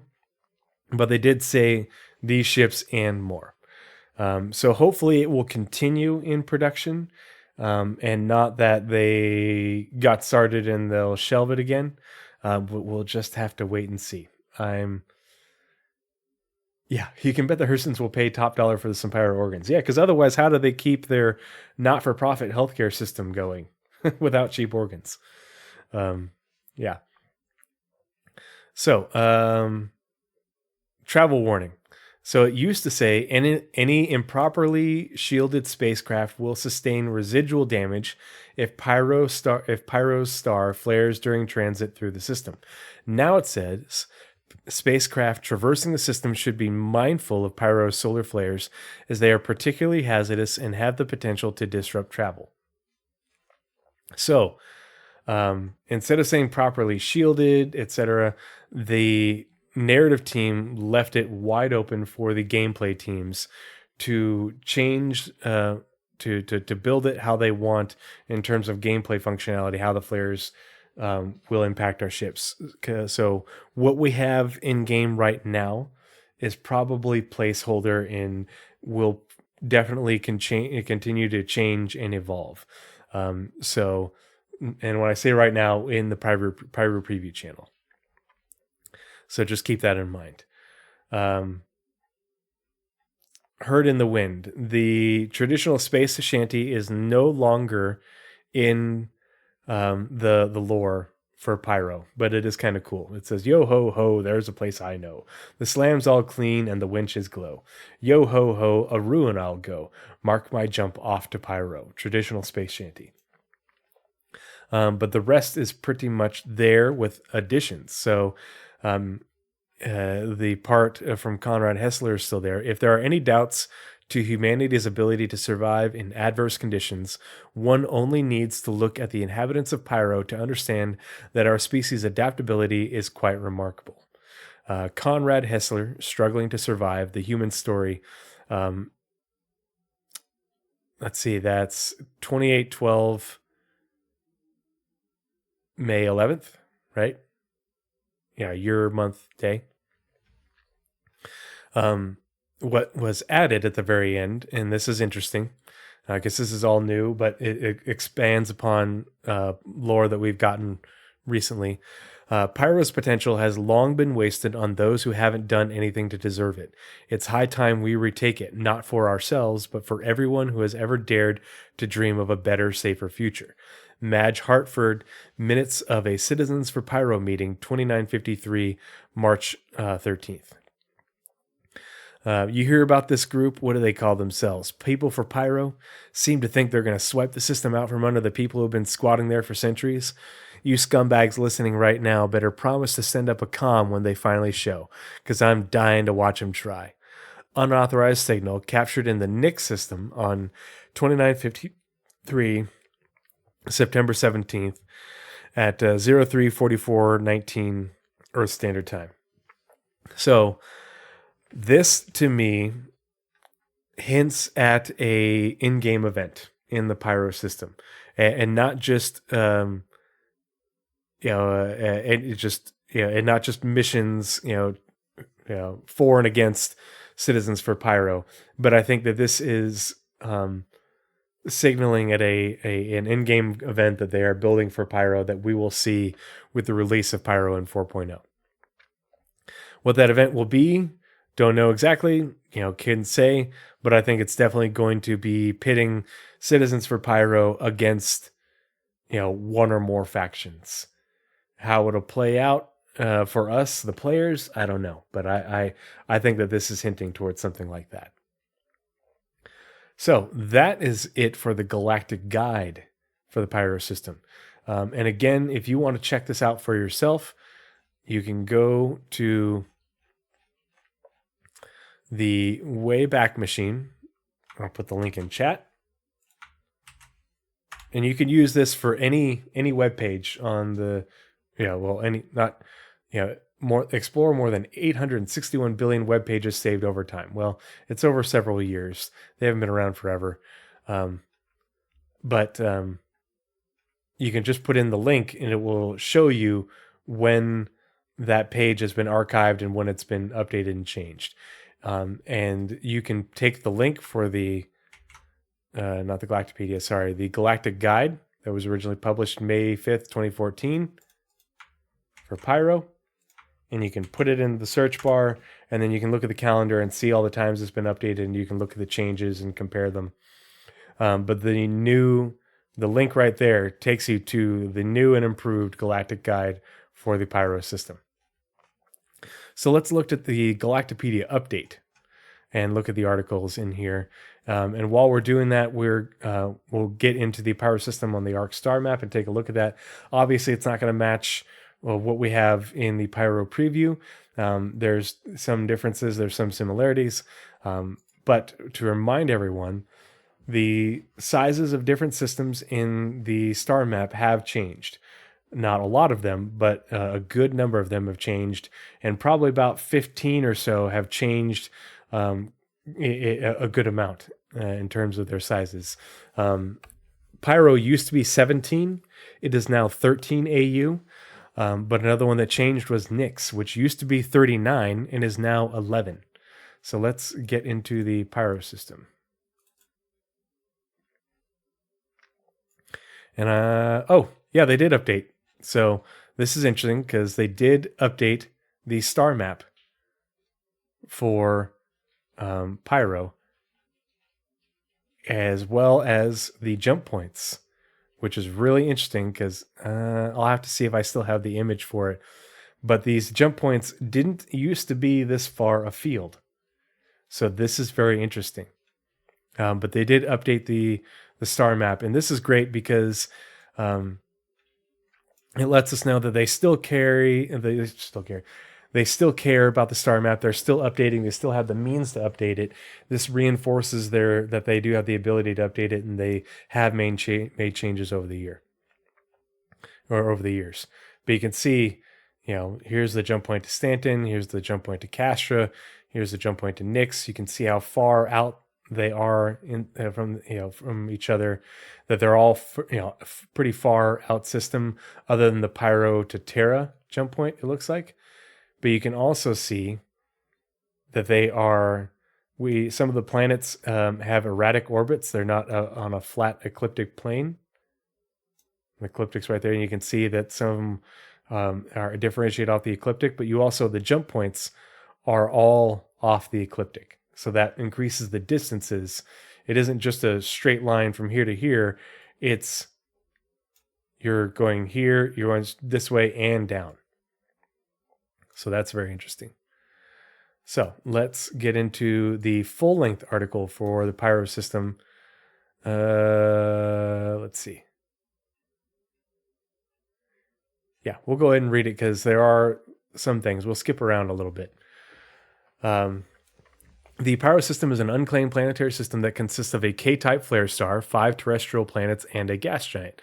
Discovered in 2493 by Pyrotechnic Amalgamated, it was not claimed by the UNE, United Nations of Earth, due in part to the dangers surrounding its star. Instead, it was exploited by corporate interests until the 2560s, when the potential resources extracted from the system stopped outweighing the increased cost of maintaining equipment under a volatile stun. Pyro became a haven for outlaws by the early 2600s. Today, it is mostly populated by criminal factions that frequently struggle against one another for dominance. In 2947, extremist group Xenothreat seized control of Ruin Station, making them the de facto leaders of the Pyro system. And as you can see here, there's a lot of jump points. There's 1, 2, 3, 4, 5, 6, 7. 7 jump points. I don't think there are any systems with more jump points in game that are planned that I'm aware of. There might be 1 or 2 that have the same number, but not more than that. Yeah, the 2600s. That's like 350 years ago in game. Yep, long time ago. Hyperlight Drifter, good to see you. Hope you're doing well. Appreciate the support. Hope thanks for joining us in chat. The planetary system, Pyro, the system star, is roughly 11.3 billion years old. It is classified as a flare star or a variable star that undergoes dramatic increases in brightness within a few minutes, releasing powerful bursts of radiation.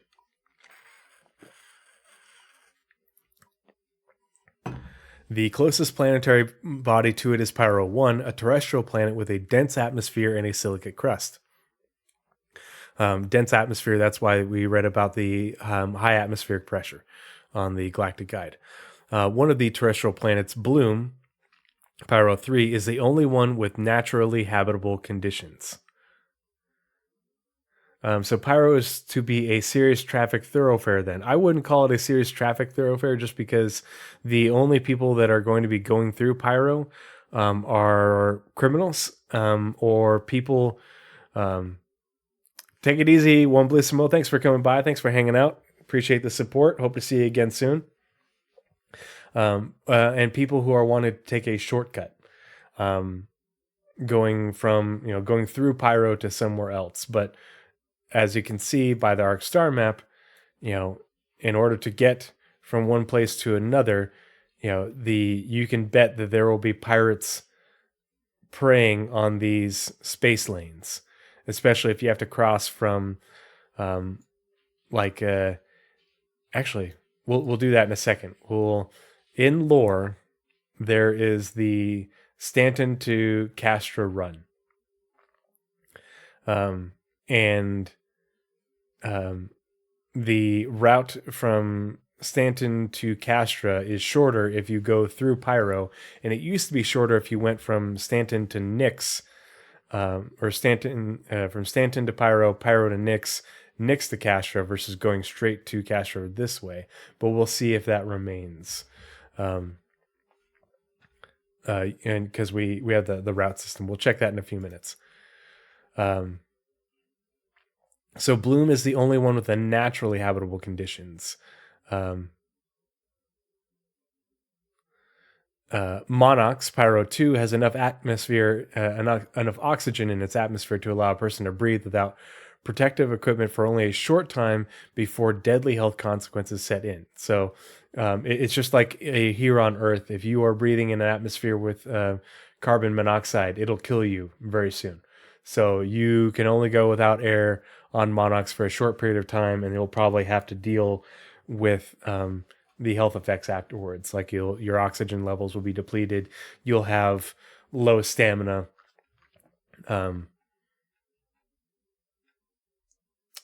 Sounds like what sounds like radiation, Hyperlight Drifter. Those who visit the surface of Pyro 6 can breathe there for long periods of time, but not comfortably. And so it'll be interesting to see by what they mean there for long periods of time, not comfortably. Like, is the atmosphere thin? Are they just talking about how cold it is in terms of comfort? So, yeah. The gas giant Pyro 5 has 6 true moons. The planet Pyro 4, which was likely knocked out of its original orbit around the star by a massive celestial body, now circles Pyro 5 as its 7th and outermost moon. Here, let's back up real quick here. Because Blizzred says Nyx is a major thoroughfare for cargo to Synth World, so I would think some would definitely go through Pyro. So here's Nyx. And Synth World is here in Kronos.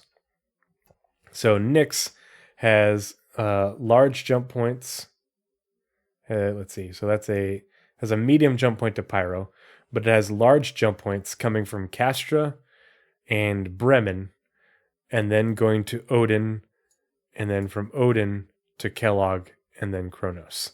So if anything, I would say the majority of the large-scale cargo that goes through Nyx on its way to Kronos, because we don't know how jump points are going to work, but it's a medium jump point from Bremen to Tanga to Odin. So I think you're most likely going to be coming from like Vega to Bremen to Nyx to Odin to Kellogg to Kronos, or from Castra. And from Castra, you could take large jump points to Hadrian, Kiel, and that'll take you to Kiel, Baker, Terra, Magnus, all that's, Stanton and such. So I imagine you would, we'll still see smuggling going through Pyro to Nyx and other places, but I don't think the large scale, UE traffic is going to be going through Pyro to get to Nyx. Let's see. So let's get back into the Pyro system. The discovery of the Pyro system. Yeah, we'll read it. So in 2463, the watch officer of the Earth-flagged tanker ship Roustabout. I like how they say Earth-flagged, because I wonder if you will be able to register your ships and flag them to certain planets, and that will change the cost of your insurance.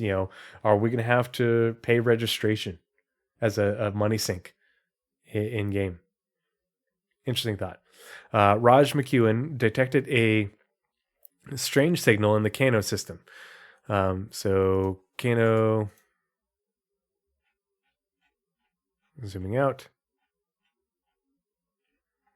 and Kano right here. So Kano, it's a small jump point from Kano to Pyro, and a medium jump point from Kano to Davian. And Davian is connected to Sol by a large jump point. So pretty early on in humanity's history, because it was still the United Nations of Earth back then. That's how long humanity has been in Pyro.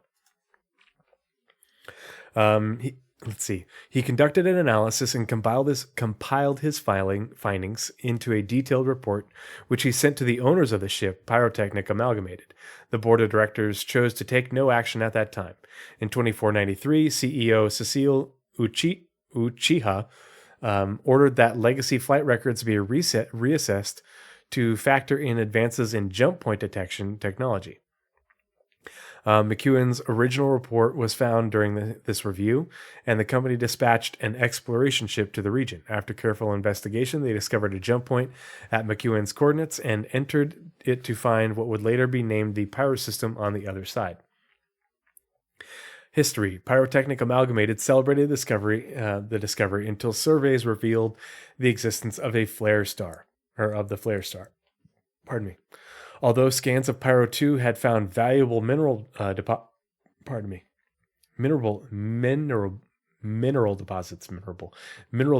the unpredictable bursts of radiation from the system's sun would make their extraction with the technology of the day a costly endeavor.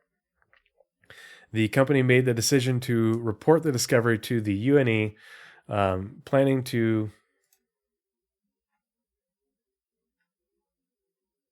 That's weird.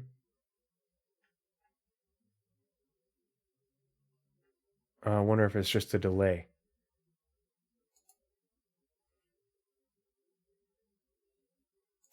Hold on.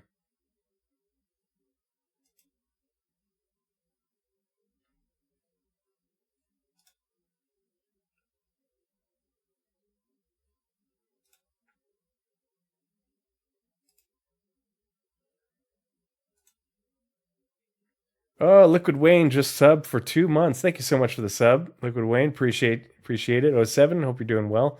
Thanks for the support. Northern Trooper, I have not tugged a ship yet. I have not had a chance to touch the SRV. I have watched lots of videos, and to be frank, I'm pretty disappointed in the initial release of vehicle tractor beams.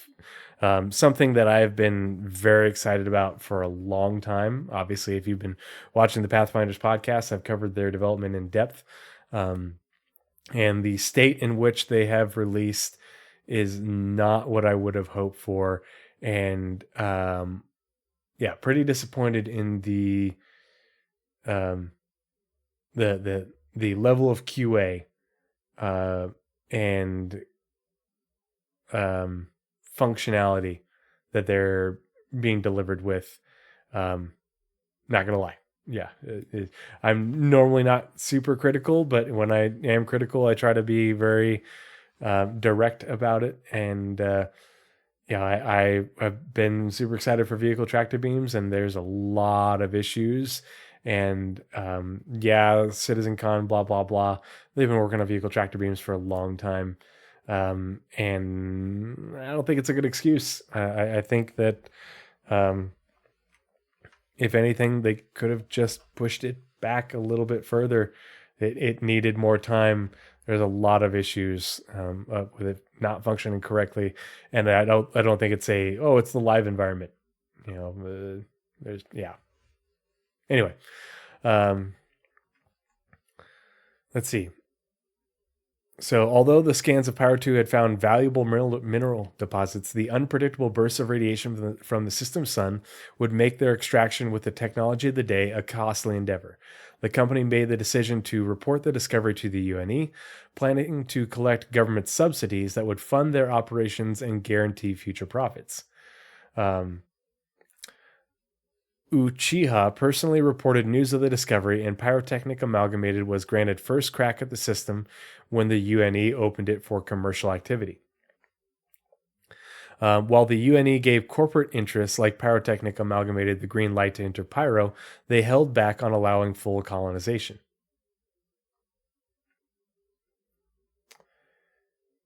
Aetherdrift, and to be fair, I have not used the tractor beams myself. I've just watched a lot of videos of other people using them just because I haven't had time to play.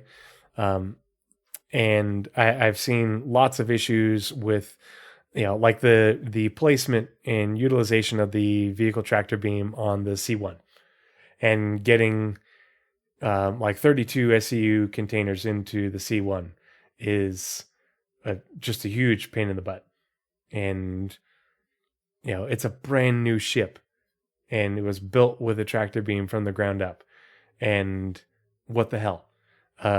The Caterpillar, has 2 tractor beams, and their placement is less than ideal for the use of vehicle tractor beams, and might need some rework on the Caterpillar's part to make them more functional.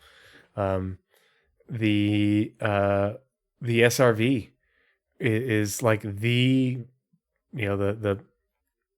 biggest vehicle tractor beam, and has lots of issues with towing ships, especially in atmosphere, and moving things around. And it only has the one. It's supposed to have 3. So it's sad tugboat noises, and it needs Liquid Wayne says, I agree they should have been pushed. Feels rushed out with the actual lacking gameplay. SRV owner here. Yeah, I have one too. And I love the look of the SRV. I think it's, aesthetics wise, I think it's as good as the Raft. But the gameplay just is not there, and the functionality is just not functioning the way it should. CIG makes me want to side with Xenothreat and Citizens for Pyro. Boycott alien ships. uh, um, let's see. Where were we? So interesting that sorry. Pardon me. Oh, big sneeze. Ooh. Okay, I think it's just the one. Ooh. So interesting that the UNE was able to allow just corporate interest access to Pyro, but held back allowing full colonization. So at some point, maybe they had like customs, and that they were they had enforcement of who could enter Pyro and who couldn't. You had to have someone just allergic to cat attack. I understand why people like the alien ships. It's not my thing. I like my flying boxes. I like things to look very expanse like, or other IPs that are very sort of more hard, or more hard sci-fi looking. That's why I like Anvil. I even like Drake. I'm not an Origin guy. I like, I don't like Aegis as a company, but I like their aesthetic for a lot of their ships. So, yeah. Yep. But I love everything Argo. I'm just, the SRV's main functionality needs a lot more work. The Flare Star presented a completely unknown quantity, one that could have disastrous effects on human life. Government officials elected to conduct a voluntary 10-year pilot program that would document the effects of the star's flares on humans. If the conclusion of the study was favorable, they would sanction colonization and officially claim the system. So, kind of like how the other systems, like Stanton, Stanton is officially claimed by the UEE. The corporate interests own the planets, but it is a UEE system. Terra is a UEE system. So you're the one doing the graffiti on the Tobin train station.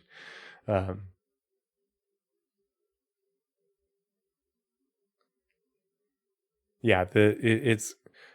just, I'm not a, alien ships don't do it for me. I'm a human, and I don't like the exotic looks. I like, my flying boxes with VTOL thrusters and all that. I like hard sci-fi versus more fantastical sci-fi.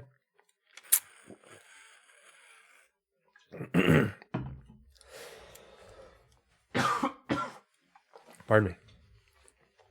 However, the program became one of many that were cut short in 2499 when Project Farstar located the Magnus system, home of Drake now, and the Senate voted to channel all possible resources to the terraformation of Magnus 2 and the construction of a new center of shipbuilding for the UNE Navy.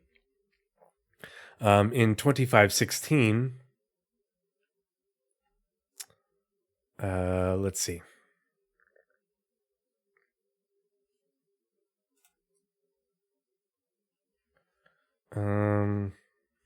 Hold on.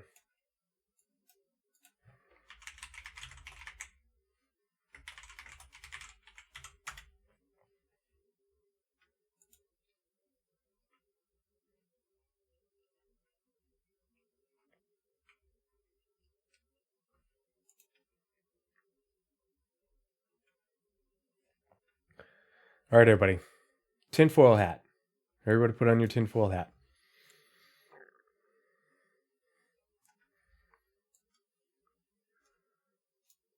So, the program became one of many that were cut short in 2499 when Project Farstar located the Magnus system and the Senate voted to channel all possible resources to the terraformation of Magnus 2 and the construction of a new center of shipbuilding for the UNE Navy. Yeah, mine's been on the whole time. So, this is 40 years before first contact with the Tavaran and the First Tavaran War. Awfully serendipitous that the humanity in the United Nations of Earth had the foresight to terraform a planet in the Magna system to create a new center of shipbuilding there, far from the what would have been the front of the war with the Tavaran.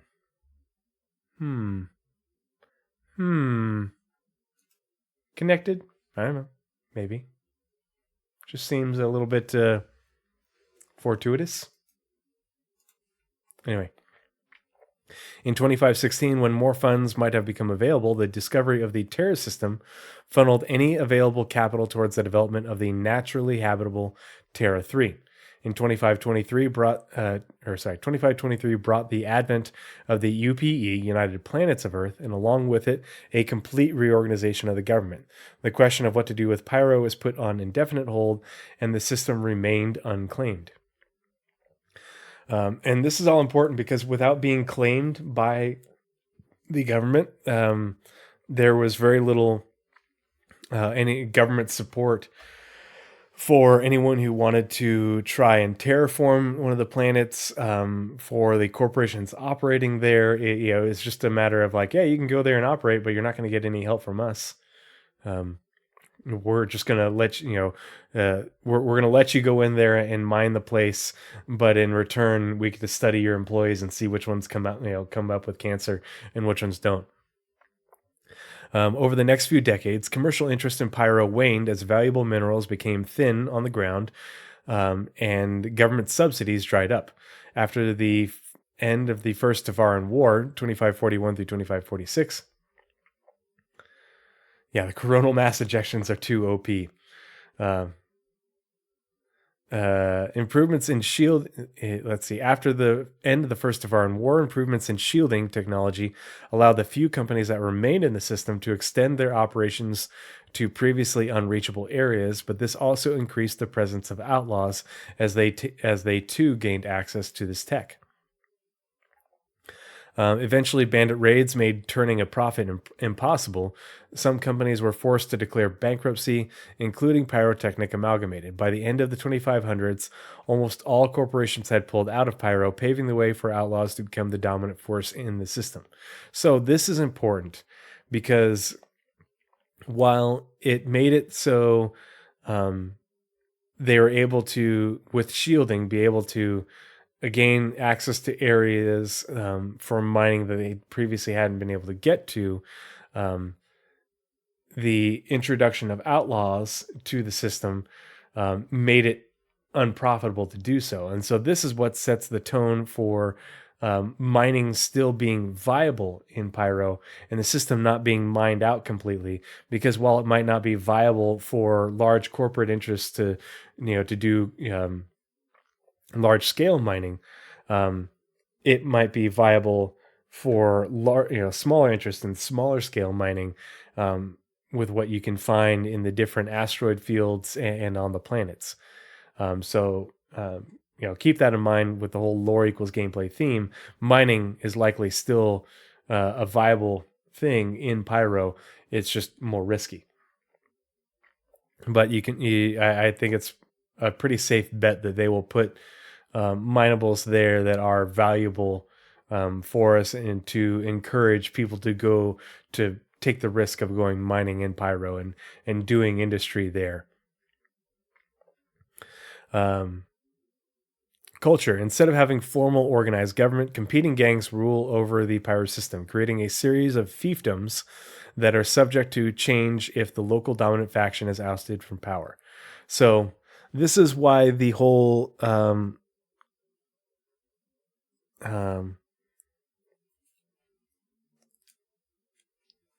everything about everybody being a murder hobo in Pyro, this is a lawless system, anything goes, etc., is not not accurate for the way the game is going to work, because we still have the gangs having their local fiefdoms and controlling different areas of Pyro. You don't have the UEE, you don't have Hurston Security or whatever enforcing their laws. You have gangs enforcing their rule in their different areas, their different jurisdictions. And so this is where the reputation system will come in and will be important. You won't get a crime stat, but if you do things that, the gang doesn't like, your reputation with them is going to go down, and you will, the gang will come after you. It's no different from Stanton. There is still people in power and people that had the control of different areas, and so you're not going to get a crime stat, you're not going to go to jail, but the pirates will come after you if you attack people they don't like. The pirates will come after you if you impacted their business.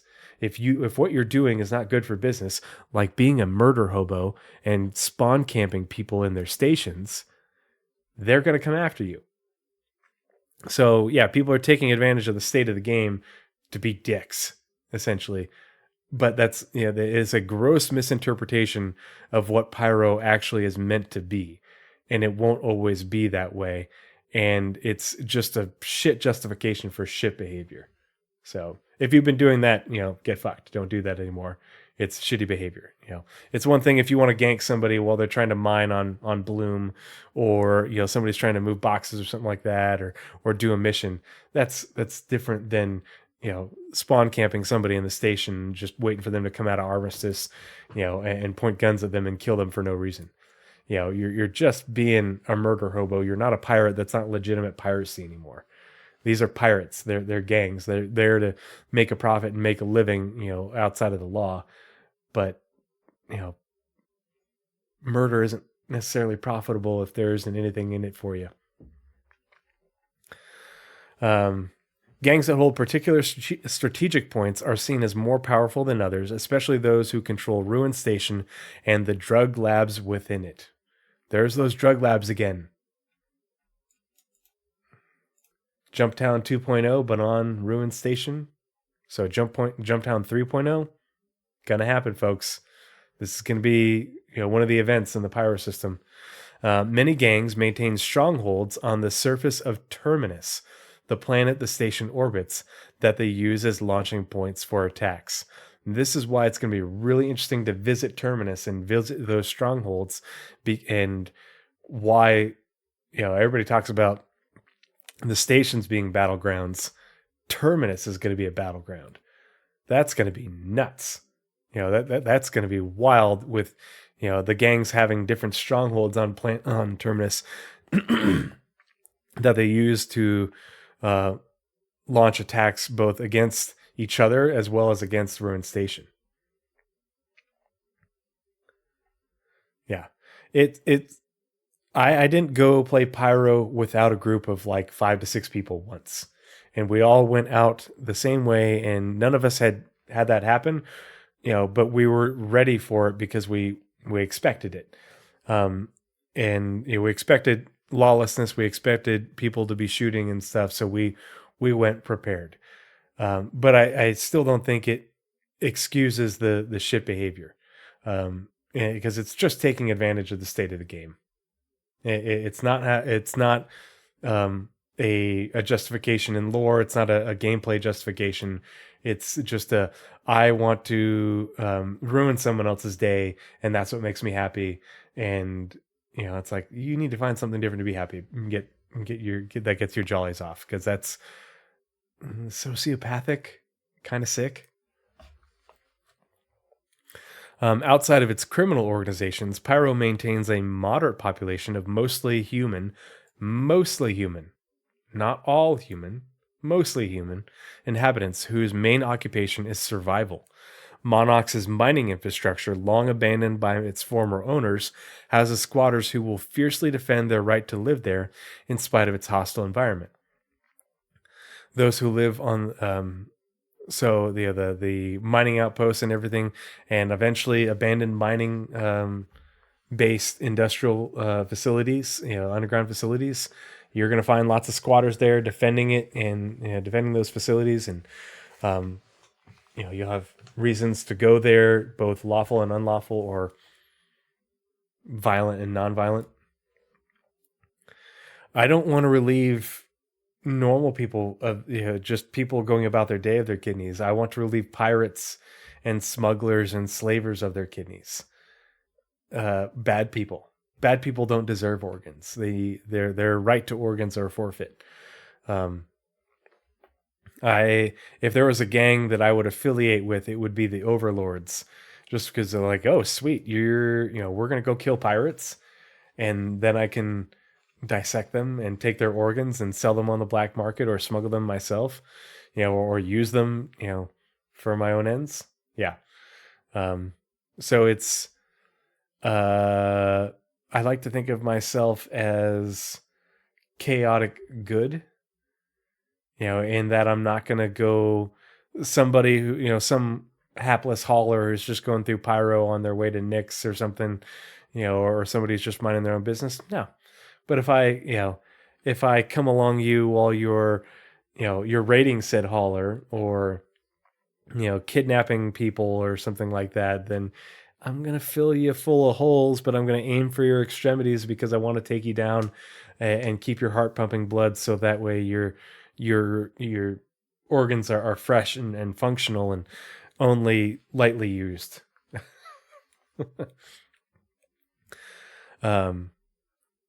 Let's see. Those who live on naturally habitable bloom have an easier existence, but still struggle day to day. Joining a gang and attaining its protection is largely seen as a way of attaining a better life, and many choose this path if it's made available to them. Still, numerous others refuse the option, preferring the known risks of subsistence living over the constant dangers associated with gang membership. So this is why we're going to have, we have gang controlled outposts, but we're also going to have,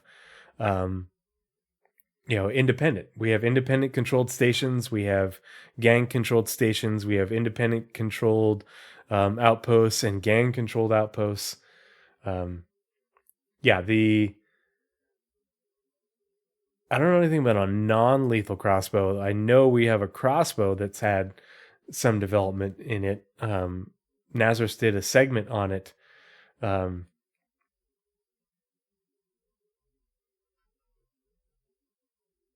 Yeah, Aether Drift Robin Hood. Steal from the rich. I'm not going to give it to the poor guy who needs a liver. That's why maybe it's chaotic neutral. I will find the guy who needs a new liver and tell you what, I'll give you I'll give you this liver, lightly used, has a little bit of scarring on it. Guy was a little bit of a drinker, but it functions. I'll give you a good deal on the liver because I got it basically it cost me my labor, and 3 bullets to get it. I didn't have to grow the liver from regen serum or anything like that. I didn't have to manufacture a bionic liver or biomechanical liver. And so, I'm going to give you discount livers, but I still got to pay my bills. I got to pay for fuel and fuel and ammo. So that's the large article on the Pyro system. Really good reading. Lots of little tidbits in here that are relevant to gameplay. Very important to be aware of these things when traversing Pyro and to understand the theme for Pyro. Dexter's a good show. I'm not Dexter though. So let's read the short articles about the different planets and organizations. So Pyro 1. And while we do that, we'll go through the Ark Starmap. Actually, before we read about Pyro 1, let's play with the route system really quick and look at the Stanton to Castra run and see how it's changed. Because it used to be shorter to go from via medium jump point, to go from Stanton to Pyro, Pyro to Nyx, and Nyx to Castra, than to go from Stanton to Pyro, Pyro to Castra, just because it was so far to traverse the system of Pyro from the Stanton jump point to the Castra jump point in Pyro, than going from Stanton into Pyro, then Pyro to the Nyx jump point, which was a lot closer, and then from the Pyro Nyx jump point to the Nyx Castra jump point was a lot closer. So let's take a look at that. So let's say we're starting off at Crusader. Planet in Stanton.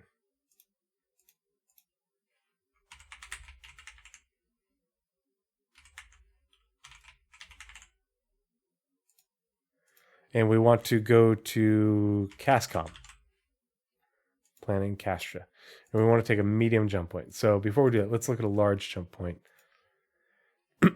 And so if we go through Terra, we go from Stanton to Terra, Terra to Hadrian, Hadrian to Castra. It's 91 AU of travel. And that's just the real space travel going through systems. We're not talking about the actual flying through the jump points itself. So that's quite a distance, 91 AU. Now, if we change it to a medium jump point, we can go through Pyro. And so if we go through Pyro and we just do 2 jumps, we go from Stanton to Pyro, Pyro to Castra, it's 59.45 AU. So let's look at that route. So that's still like a savings of 30 AU. And so we're going to go from Crusader to the Stanton Pyro jump point. Oh, here, let's go back. Which is only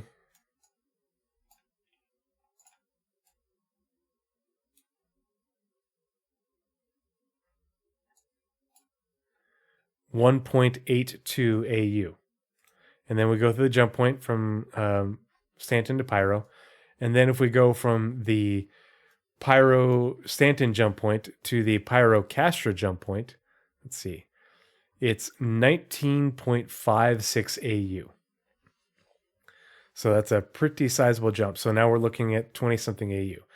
And then crossing all the way from the Castra Pyro jump point all the way to Cascom is 38 AU.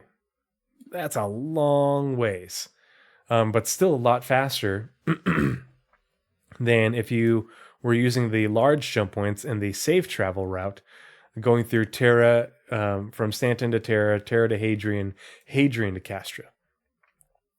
But if you're going from Stanton, from Stanton, from the Stanton Pyro jump point to the Pyro Castra jump point, that takes you right through essentially the middle of the system. You're a little bit, you're just outside the green band and just past Bloom, and you're a little bit below the ecliptic, but you better believe you're basically within striking distance from Pyro 5 and Pyro 4, from Terminus and Ruin Station, from Bloom and the stations around there.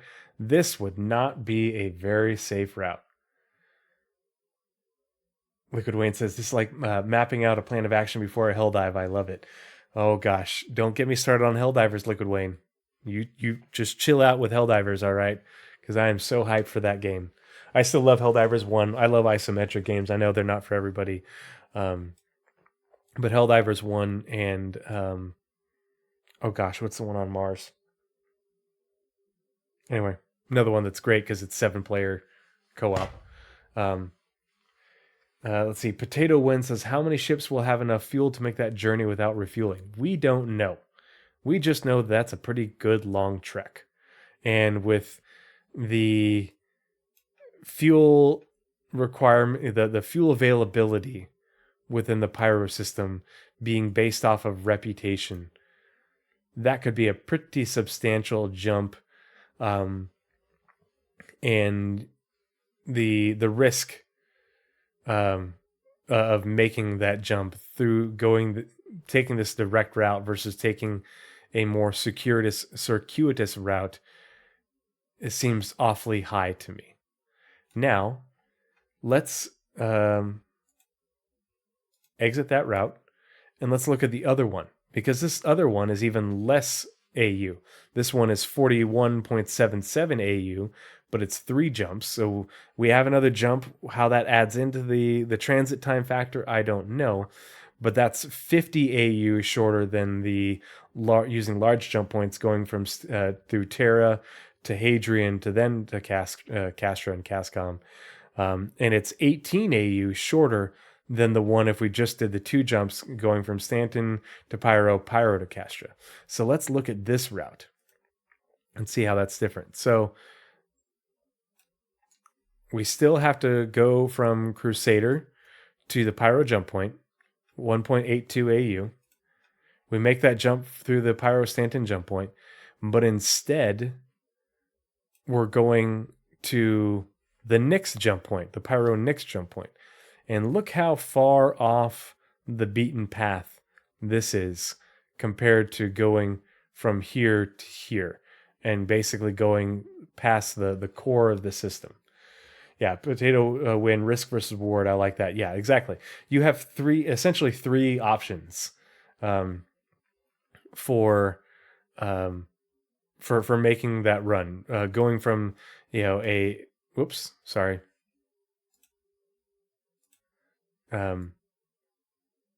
for making that run of varying risk. You have the least risk, but the longest one, taking you through claim systems and large jump points. It's going to be lots of infrastructure there, but you're going to burn a lot more fuel, and it's going to take you a lot more time. And who knows what other costs might be associated with that besides just maintenance. Like maybe there will be costs for going through customs and such from system to system versus not having those going through unclaimed systems. And then, if you have good reputation or something like that, and you're willing to make it, this route from the Pyro Stanton jump point to the Pyro Castra jump point, by all means, go for it. But this one is even shorter. And you'll see why here in a second. So this jump from the Pyro Stanton jump to Pyro Nyx jump point is about the same AU distance as going from this jump point to the Castra jump point. But you're off the beaten path, and you're well outside the ecliptic. So let's see how that changes things. So that takes us into Nyx. And the distance from the Nyx Pyro jump point, which is currently in system in Nyx. Now, this could change when they get around to building the Nyx system. We don't know. But for now, the Stanton to Castra run is mentioned within the Nyx lore. It isn't mentioned within the Pyro lore because this route is shorter, I think. Now, we know that it's shorter currently on the star map. We don't know if that'll change when they end up building the Nyx system. But it's only 5 AU going from the Nyx Pyro jump point to the Nyx Castra jump point. And then when you pop out of the Nyx Castra jump point into Castra, it's only 15 AU from here to here. Coming from the Castra Pyro jump point to Cascom was 38 AU. So we cut a lot of distance off of that travel. That's where we got 18 less AU distance traveled, even though we added in another jump, which might add a little bit of time and some cost to it, but 18 AU shorter and a much less risky route going through Pyro. Now you do incur some risk coming through Nyx. And this is the Glacium Ring. There are pirates coming through here. It can be treacherous to navigate, but that's going to be up to you as a player what risk you're willing to undertake. Is it less risky for you to come through Nyx based off of your reputation with, say, the Moraine versus going through Pyro and dealing with one of the gangs over there? That's going to be up to you. It's going to be up to the reputation you've maintained. So that's good gameplay. That's good game design. So let's exit the route and get back to the display. Pardon me, hiccups. And we got all turned around. And let's get back into the Pyro system. So we're about to read about Pyro 1. And Pyro 1 is the innermost planet to the Pyro star. You can see that the Pyro Kano jump point is very, and again, this is updated. And so you can see the jump point when they discovered Pyro was very close to the star. So they figured out very early on that this star was nasty. But here's Pyro 1, and here's the Akiro cluster. Some rare materials can still be found here. So mining is still viable in the Akiro cluster. Mostly mined out, but the rare things are still going to be there, but you're in the interior of the system. So dangerous mining there. Don't go alone. So Pyro 1. Pyro 1 is the first planet from the sun of the Pyro system. Its thick, high-pressure atmosphere hides a strange landscape beset by powerful winds and lightning strikes. High-pressure atmosphere, powerful winds, and lightning strikes. And they talked about it in the Galactic Guide that this is going to be a dangerous planet to land on. So how easy it is to land on it now is not how it's going to be in the future as they continue to develop atmospheres and weather and those sorts of hazards. Under the clouds, there's an ecosystem of plants and animals that endure its extremely high temperatures, even during powerful stellar flares. Plants and animals, plural. Surveyors and scientists constructed shielded research centers and mining outposts on Pyro 1's surface starting in 2510, allowing a sparse population to attempt to utilize the planet before the facilities were abandoned by the close of the 26th century. So there are eventually going to be more points of interest on Pyro 1. We're probably going to see abandoned UGF type facilities there for research and what have you. But it's going to be interesting to continue to explore these points of interest and the gameplay associated with them. But they talk about these plants and animals. They are resistant to high temperatures and radiation. So crafting much? We talked about this earlier. If you want to craft materials and items that have high temperature resistance and high radiation resistance, you take samples from the plants and animals on Pyro 1. So yeah, which is right in here. And so let's go ahead and close that. Monox. Let's read about Monox, which is Pyro 2. The geology is highly suspect on Pyro 1. No way those formations are natural. I'm not a geologist, so I'm not going to speculate on that. Monox, Pyro 2, is the second planet from the sun of the Pyro system. Nicknamed Monox for the deadly carbon monoxide in its atmosphere, it is a temperate climate and was seen as a viable candidate for terraforming shortly after its discovery. However, its proximity to the system's volatile sun made it dangerous for human habitation, and the UNE refused to clear it for terraformation, instead allowing corporations to harvest its natural resources. Undeterred by the potential risk, outlaws eventually took up residence on the planet when the last corporations pulled out of Pyro in the 26th century. So again, the corporations pulled out of Pyro as the risk of mining there grew to the point where it wasn't profitable anymore because the pirates started to come into the system. So the planet. The planets were mined, but they weren't mined completely. There's still going to be minables there. You just have to, remember that it doesn't have a breathable atmosphere, breathable for a short period. But it isn't overly hot or anything like that, or overly cold. It has a temperate climate. So this is telling you what sort of suits you can wear there, but you are going to need to provide a breathable atmosphere within that suit. You're not going to be able to walk around in civilian clothes. So yeah. And Pyro 2 is right here. Here's Monox. Within the green band, and you can see its orbit relative to the others. So let's read about the Akiro cluster.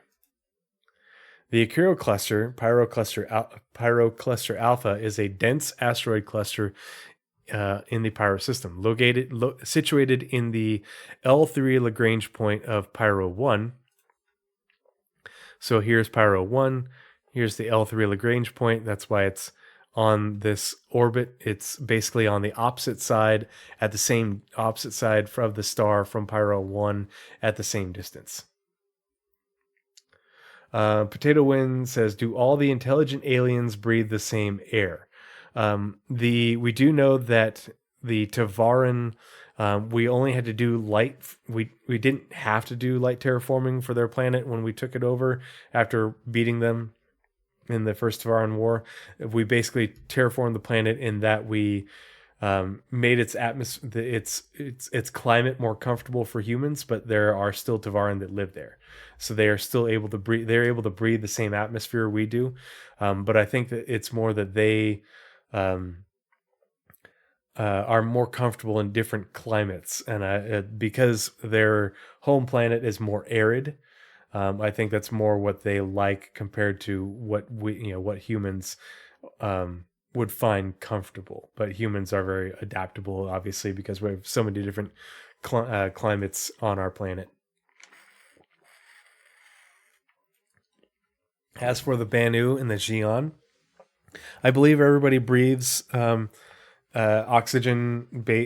Where we all require oxygen-based atmospheres, but I don't think that they require different atmospheres than we do to survive. I think we're able to live in the same atmospheres. I think it's just the climates that we find comfortable are going to be different, but we can coexist in the same areas. Let's see. So the asteroids periodically move closer to the planet or farther away from it as they travel around the sun. Most were stripped of their most valuable minerals by Pyrotechnic Amalgamated and other companies, but some small mining outfits have been known to search the cluster for undiscovered troves. So this is definitely hinting that there are still valuable minerals there to be found. They're just harder to find because Pyrotechnic and other companies mined there before. But what is profitable for a large mining concern is not the same as what is profitable for smaller mining outfits, aka players. And here's the Akiro cluster. In here, in the green band, L3 Lagrange point to Pyro 1. Bloom. Let's read about Bloom. Bloom, Pyro 3, is the third planet from the sun of the Pyro system, cold but naturally habitable. So it is a cold system, or a cold planet. Various climates and biomes are going to be colder than others. And so you're going to want to have equipment that's prepared for clothing for the cold, but you won't have to be completely pressure suited or anything like that. You can breathe the atmosphere.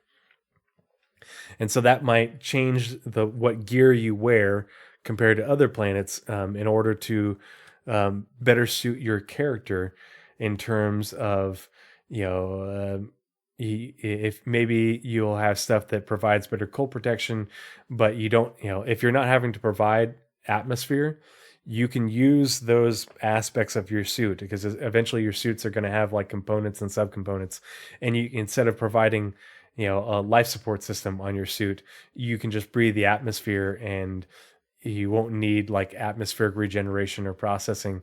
You might just need something that provides warmth, and that would give you more flexibility in how you configure your equipment on your suit. It became the epicenter of mining endeavors in Pyro. Pyrotechnic Amalgamated and other corporations constructed multiple staging sites, employee barracks, and processing centers that were in use until the cost of their maintenance could no longer be offset by mining profits. So this is where I expect to see more of the abandoned UGFs, because you have larger, if you remember from the presentation that we saw at CitizenCon with the UGFs, they talked about large, and I forget the verbiage they used, but like the UEE was a large organization, and Kovalex and Grey Cat were like medium or smaller organizations. And so I think that's what we would be seeing for Pyrotechnic and other corporations in terms of the UGFs and distribution centers that they would have set up on Pyro 3.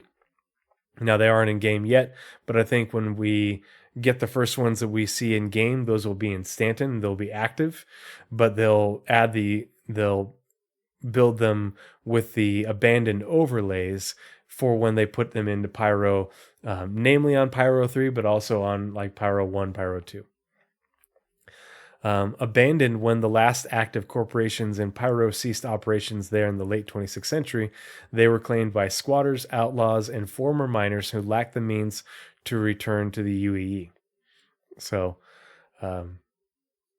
it's going to be really interesting if that's what ends up happening. It's going to be very interesting exploring these UGFs, whether you're just doing it for exploration purposes or you have a job that takes you there, and whether you're dealing with these people and you're friendly with them or you are hostile towards them. It's going to be, whacked my mic.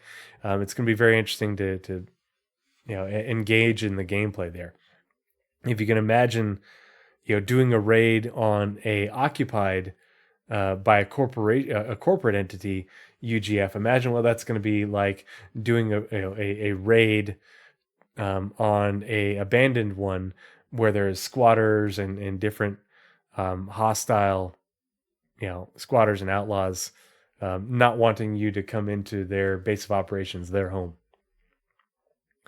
So Bloom Pyro 3 is right here. So the outer edge of the green zone, that's why it's so cold. We'll just read them in order. So Pyro 4.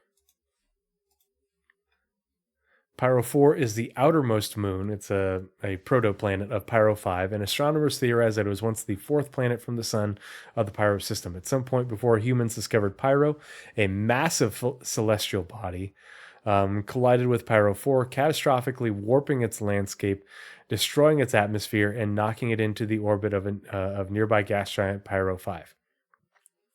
Although the tectonic activity that resulted from this impact has quieted and a new atmosphere has formed, Pyro 4 is far from stable. It is on a slow collision course with Pyro 5 and will one day either crash into it or break up into a ring.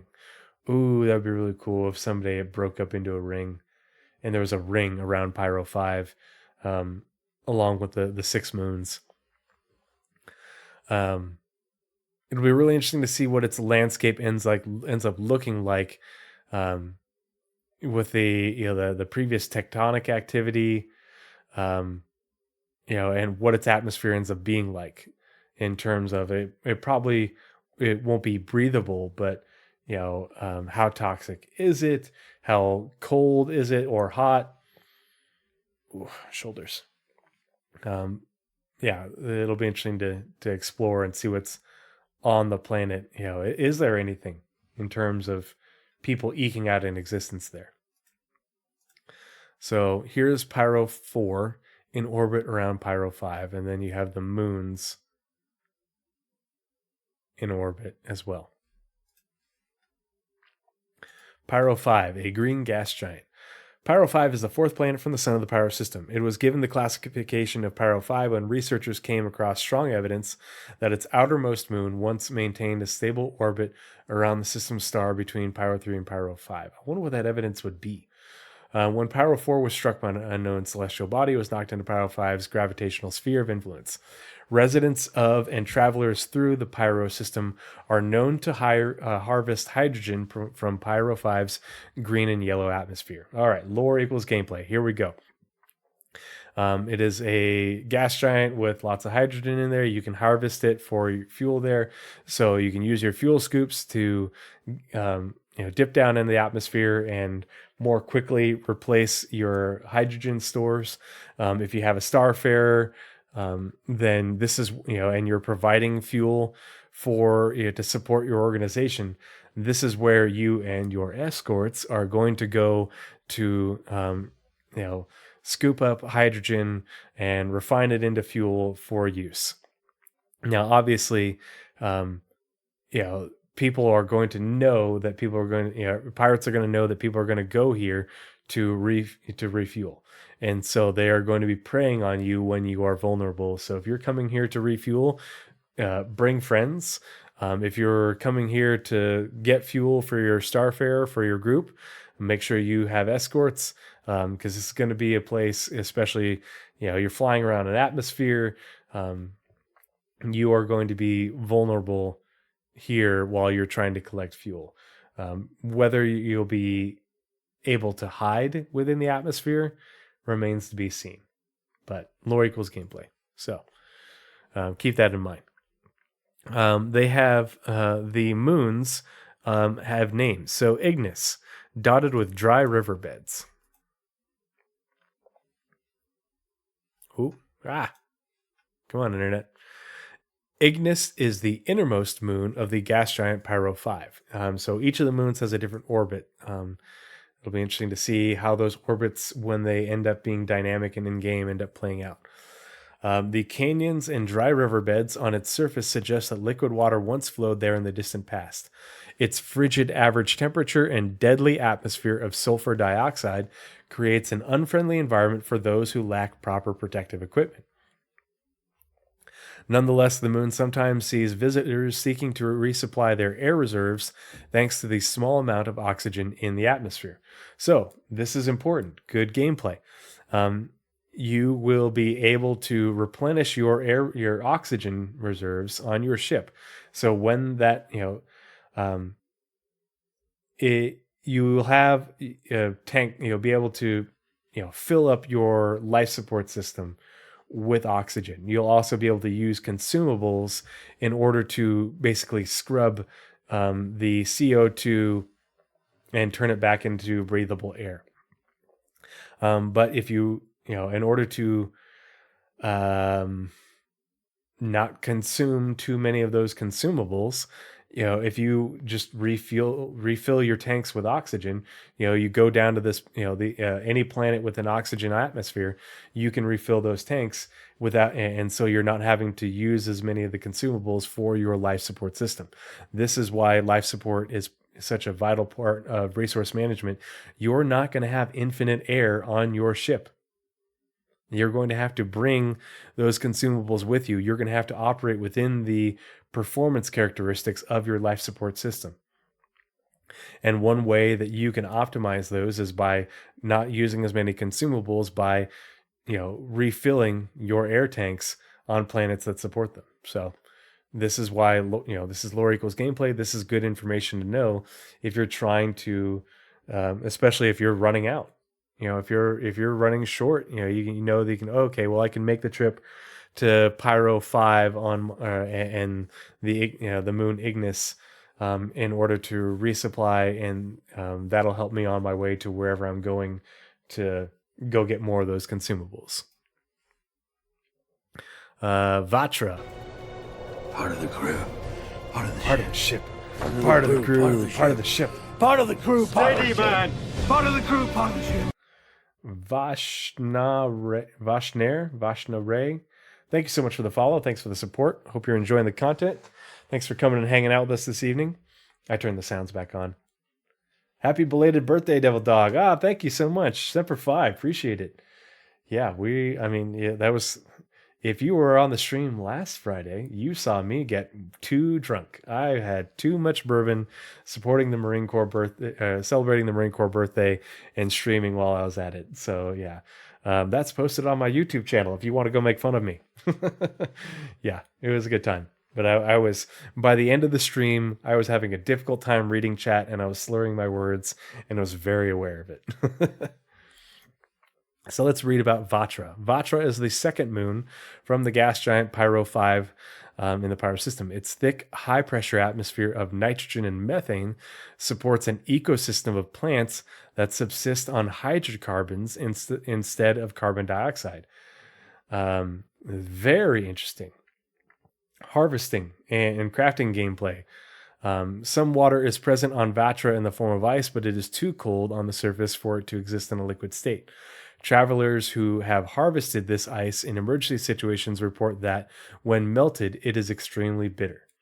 So if you were to go ice mining here and turn it into water to drink, or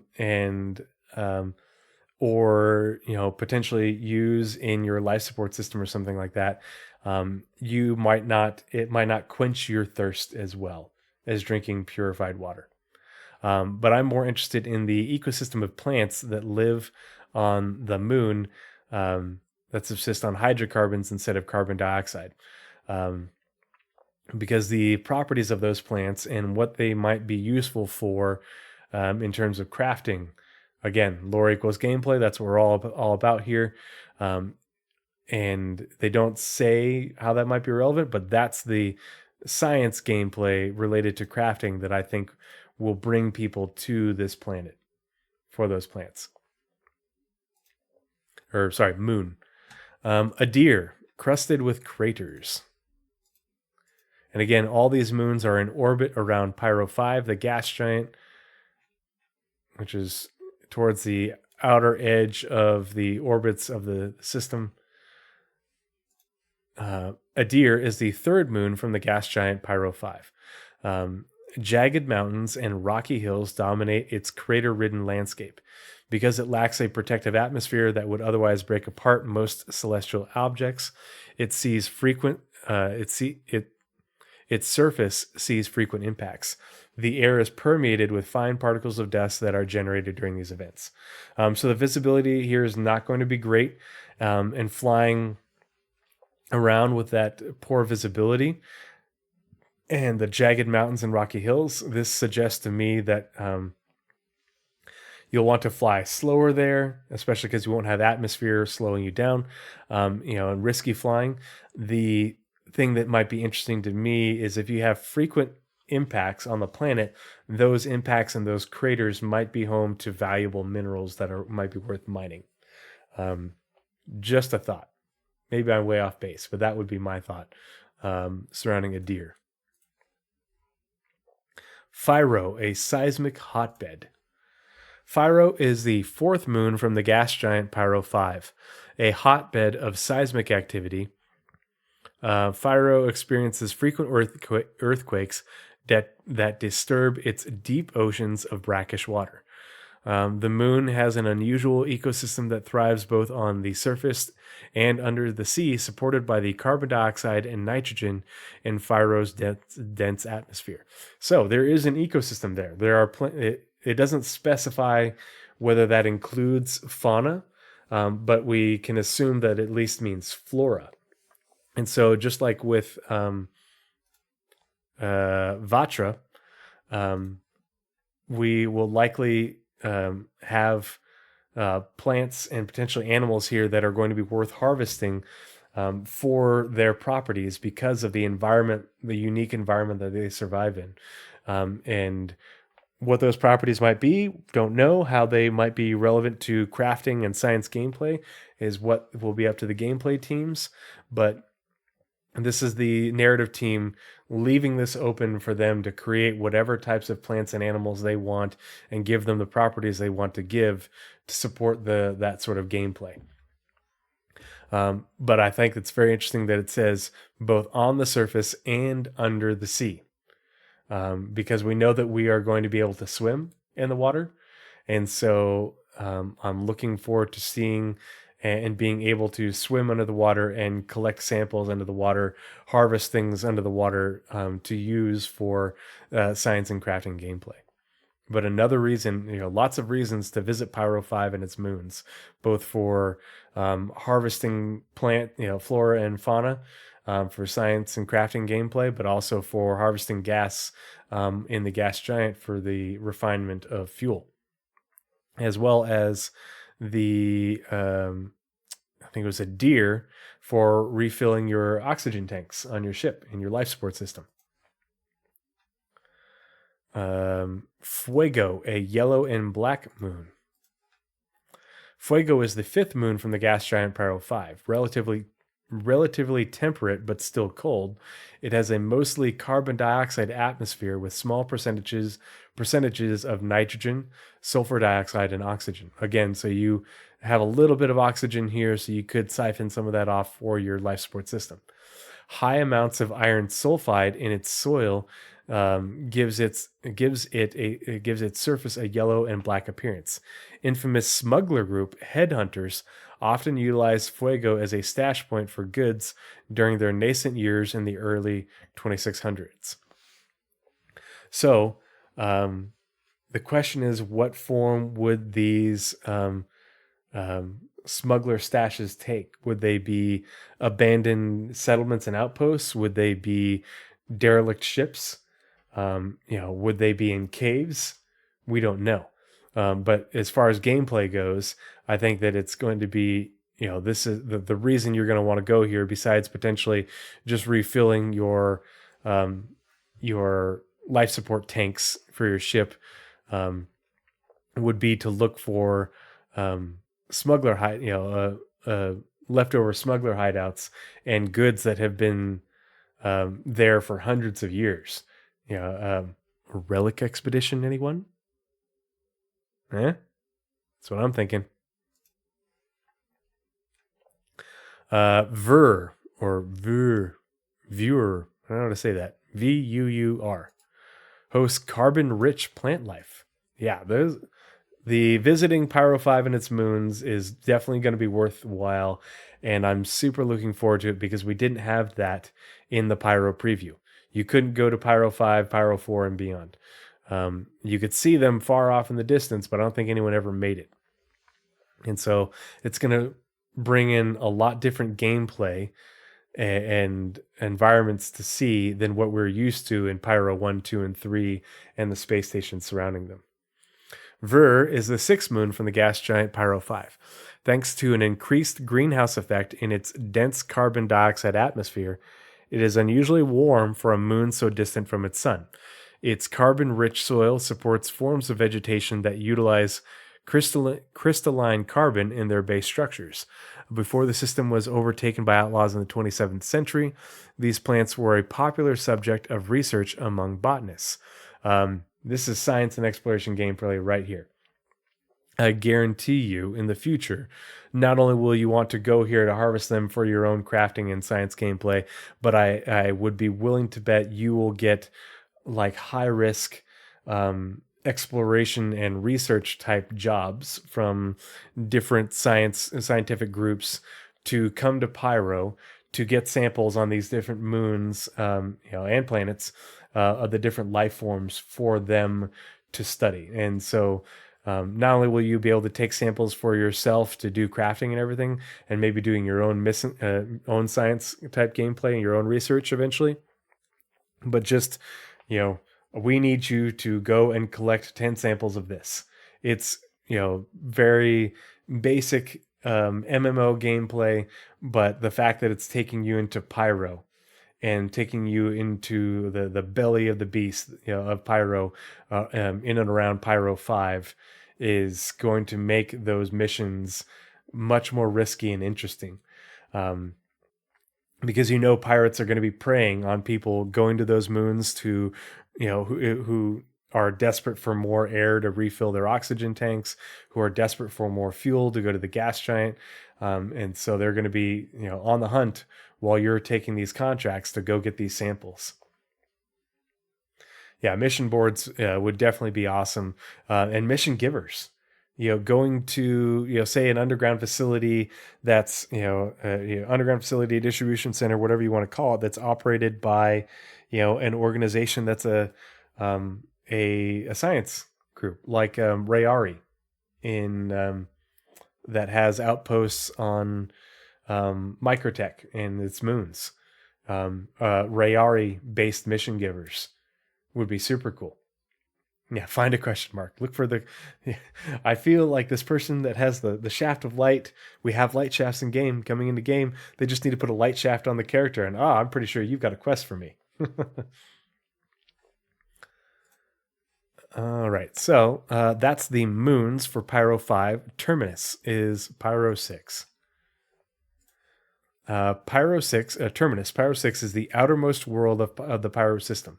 Its nitrogen-oxygen atmosphere is technically breathable, but contains high enough amounts of methane and carbon dioxide that has a negative effect on one's health after an extended exposure. So you can breathe the atmosphere, but this is going to have some sort of negative effect on your actor status. We don't know which negative effect that is. They are leaving this up to the gameplay team to determine, but they're just saying that we want you to be able to breathe this atmosphere for a short time. So again, good gameplay lets you know that if if something fails, you have you can breathe it until you get back to your ship. If you run out of your atmosphere for your life support system in your suit, but as the longer you breathe it, the more negative that effect is going to be on you. Whether it will eventually kill you, we don't know, but it's going to have a negative effect on your health, and it's going to affect your actor status. It's also very cold, so you're going to want to have protection against cold. If you're just going from your ship and you're parked right outside a hab, you probably wouldn't need to, fully suit up. But if you're, if you get shot down or something like that, and you need to go for a long walk, then maybe wear the appropriate equipment. It says contains high enough amounts of methane. I don't know if it would be volatile to flame, because you'd have to have a certain atmospheric concentration for it to burn. But maybe around areas where the methane comes, like maybe it comes out of the ground before it dissipates. Maybe around those areas, that'd be cool to see. Like, it builds up, and then poof, flame, burns off.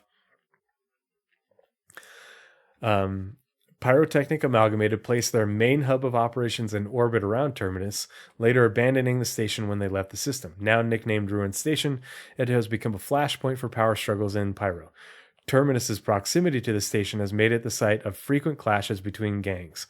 This is where the gang wars are going to be their hottest, on Terminus. So they say in the Galactic Guide that the various gangs use Terminus as a staging point for launching attacks against Ruin Station, as well as against their other bases of operations.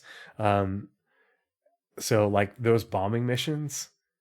Oh yeah, we're gonna get bombing missions on Terminus. We're going to be bombing vehicles, attacking vehicles, and such.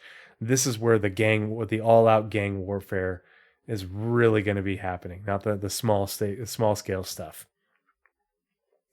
So this is going to make for really good content, both partaking in it as well as just watching it online. Watching the gang wars fight, and I definitely see events where a gang will build up to a certain point, and then they launch a raid on another gang, and you can take part in it, either attacking or defending, or attacking and defending Ruin Station. Yeah, I think I'll keep the Spirit then.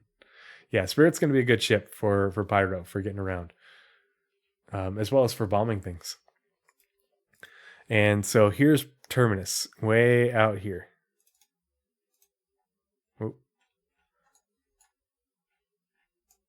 I don't want to zoom in. I want to zoom into here.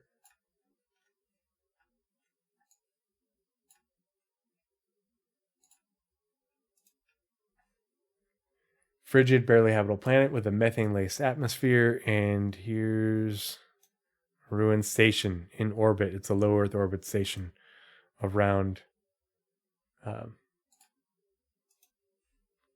Terminus.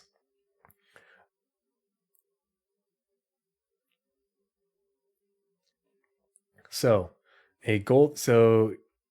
question is, was this updated? Because here it still says a Gold Horizon platform orbiting Pyro 5. Gold Horizon was a terraforming company. It was owned and operated. So maybe Gold Horizon was the company that Pyrotechnic had build the station for them. Maybe that's where we might see some of the first differentiation between stations. I don't know. It'll be interesting to see. And now we're going to get into some of another station, as well as some of the groups in Pyro, not all of them. Pyrotechnic Amalgamated. Pyrotechnic Amalgamated was a mining company most notable for discovering the Pyro system in 2493 and the Hadrian system in 2510. They discovered Hadrian. Founded in 2409 by Tromo Nivelin, it started out specializing in scouting and prospecting remote areas for viable claims and taking control before the arrival of potential competitors. It began extracting resources from the Pyro system in 2493, shortly after receiving the green light from the UNE. The profits from this venture allowed the company to quickly expand its operations in Pyro, constructing countless bases and space stations throughout the system. Now, if you remember from, I believe it was mentioned at some point, I forget in which presentation during CitizenCon, that there were 26 space stations in the Pyro system. 15 of them are derelict, so 11 of them are occupied by either independent or independent factions, independents, or gangs. And so we don't know who those independents are. We haven't had explored enough of those stations, but like Rough and Ready is one of the gangs. I don't know if they are what they consider the independents, but it'll be interesting to see where more of those stations are, what they're called, and what gangs are controlling what stations. And then more of the abandoned stations as well. I can't wait to see more of those, because the abandoned and derelict stations outnumber the ones that are occupied by the independent and outlaw factions. But they also countless bases. So I think this is not only referring to the outposts that we have seen, but also eventually distribution centers and or underground facilities, whatever you want to call them, but of the abandoned variety once we get them. Abandoned and derelict. In 2516, the company suffered a heavy financial blow when it overbid on what turned out to be a worthless mining claim on Terra 3 that was later revealed to have been based on faulty data. It faced another massive loss in 2539 when the discovery of the Hadrian Gurzel jump point caused it to lose access to its claims in the Hadrian system. Valuable resources in the Pyro system became harder to find than 2540s, and the company truly began to struggle. Although the development of improved shielding technology in the 2550s allowed Pyrotechnic Amalgamated to expand into previously unreachable areas, the company was eventually forced to declare bankruptcy in 2563 when increased outlaw tax and the cost of maintaining their equipment completely eclipsed their bottom line. So I'm looking forward to seeing more abandoned Pyrotechnic Amalgamated stuff. I want to see a UGF that has faded Pyrotechnic Amalgamated logos on it, and it's all derelict and abandoned. You take what we saw at CitizenCon for the Grey Cat one, but Pyrotechnic Amalgamated and neglected for nearly 400 years. That's what I want to see. That'll be really cool. I expect to see some really cool artifacts and relics from the mining heyday of Pyro from back then, because a lot of the artifact we find relics from the was it the first Tavaran War or second or both, that is about the same time, and so I think those will be really cool to find. Citizens for Pyro, law-abiding citizens with their eyes on the Pyro system. Citizens for Pyro is a civilian non-profit organization that hopes to expand the non-outlaw population of the Pyro system until it has a stable enough community for the UEE to finally claim Pyro as its own. So expand the non-outlaw population. This is why we have outposts and settlements in Pyro that aren't all ganged up. Because there are people eking out a living there already. Madge Hartford originally established the organization in 2950 with the goal of eradicating all criminals from Pyro after her best friend, Kayua Endicott, was caught in the crossfire between rival gangs and killed. After leading multiple missions into Pyro to hunt down outlaws, Hartford concluded that the only way to truly make the system safe would be to increase the viability of non-criminal settlements and attract commercial interests to the area. Over time, and with the backing of commercial enterprises, she believes that civilian interests will grow powerful enough to overpower Pyro's criminal element. Since then, Citizens for Pyro has been recruiting new members and raising funds to establish a major settlement on Bloom, Pyro 3. So this is where a lot of the non-pirate, non-gang related mission content is going to come from, in terms of both economic as well as combat related gameplay. Now, I do expect to see other independent groups and independent factions, smaller than Citizens for Pyro, but Citizens for Pyro is going to be probably the bigger draw for people who are lawful. And but all especially for economic type stuff, it isn't just going to be go kill these people on behalf of Citizens for Pyro. You're going to need to bring them supplies, bring them goods, provide medical support, blah blah blah. Maybe eventually transport people, to and from their outposts, that sort of thing. Fire Rats, fanatic followers of Pyro's son. The Fire Rats are a criminal organization and religious cult based in the Pyro system. It originated in 2563 when a group of former pyrotechnic amalgamated workers found themselves abandoned on Bloom after their employer declared bankruptcy. Wow, abandoned. How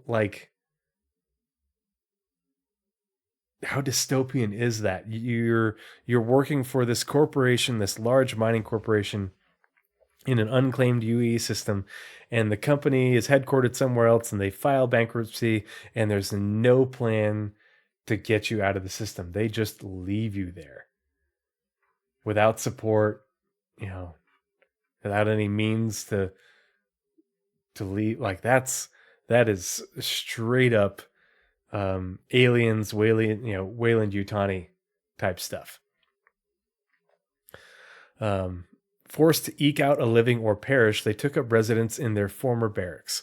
It is rumored that when resources began to run low, a large cargo ship that had been hit by a powerful stellar flare crashed near their settlement, granting them a bounty of supplies. This is believed to be the origin of their reverence for Pyro Star and its especially violent stellar activity.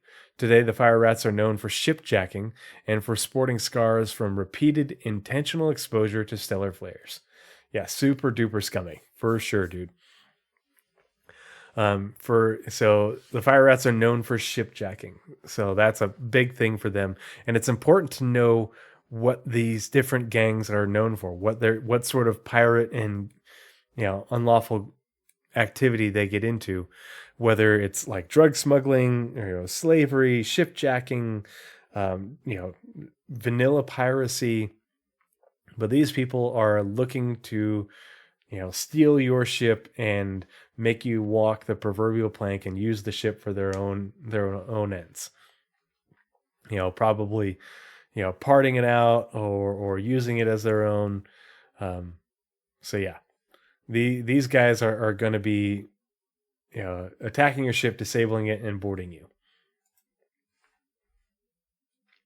You're probably not going to be able to bribe them. Headhunters consider themselves old school criminals. The Headhunters are a major criminal organization based in the Pyro system that specializes in smuggling, theft, and protection. See, this is very different from what the Fire Rats do. So, if you want to get into smuggling and do smuggling type jobs, you're not going to want to go, work for the Fire Rats. You're going to want to come talk to the Headhunters.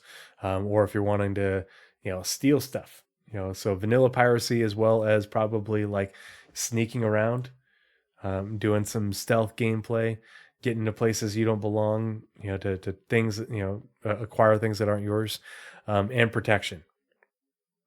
So, if you are wanting to haul cargo through through Pyro, if you're wanting to go, do mining in Pyro, and you don't have protection of your own, or have limited protection of your own, you'll probably hire, you'll pay the Headhunters for protection. You'll want to get in good and have good reputation with them in order to have their protection. You'll want to operate in their area, so that way if you get hit by another gang, if the Fire Rats try to jack your ship, you can call for help and the Headhunters will come help you for a price. Originally from the Virgil system, the gang first rose to prominence as smugglers in the 2610s when they established a fast shipping route from Virgil to Terra through Nyx and Pyro that proved to be difficult for authorities to detect. By the 2620s, they fully relocated to Ruin Station, where they could more easily avoid encounters with the Advocacy. It was during this era that they adopted the human skull into their symbolism and began including motifs of it in tattoos, personal decor, and graffiti. A location marked with a headhunter skull warned other criminals that the area was under their control. Much of Pyro stayed under their influence until the criminal syndicate of the Drop Kings challenged their authority in the 2740s in an effort to expand their smuggling network, resulting in a series of conflicts that caused control of Ruin Station to pass back and forth between the gangs for several decades. The Drop Kings ultimately withdrew when they clashed with another criminal syndicate in 2912. Since then, the gangs are officially on neutral terms, though they maintain a sense of rivalry. So the Drop Kings still exist, but they apparently don't exist in Pyro anymore. But this is definitely hinting that they exist in other systems and that they are a different smuggling gang in other systems and and that they are neutral, which is really they are rival gangs, but they are new. They aren't. You will be able to have good reputation with one without harming your reputation with the other if you're a smuggler. So I think that's really important to note, that if you're wanting to be a smuggler and do smuggling activity, you have multiple places to do it and multiple gangs with which to do smuggling activity without ruining your reputation with them. But this also is very important because it meant, it mentions how the headhunters used to control Ruin Station, and they probably very much want to retake Ruin Station, and they probably will have a lot of operations to attack Xenothreat and are probably very unfriendly towards Xenothreat. So if you are friendly to the headhunters, Xenothreat probably will not like you at all. So keep that in mind. Rough and ready, always ready to refuel your ship or else. Rough and Ready is a major criminal organization known for operating refueling stations throughout the Pyro system. So not just in one area, but throughout. It'll be interesting to see how their stations are dispersed.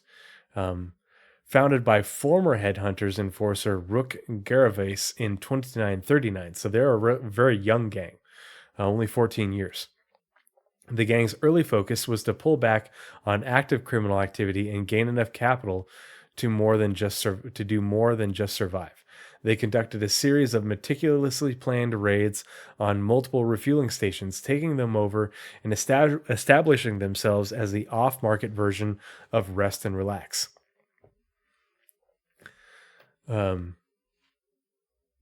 So this is interesting to me because they conducted a series of meticulously planned raids on multiple refueling stations, taking them over. So these were obviously, being operated by different gangs at the time. But question is, do they do raids onto refueling stations in other systems from Pyro? Because Pyro has 7 jump points.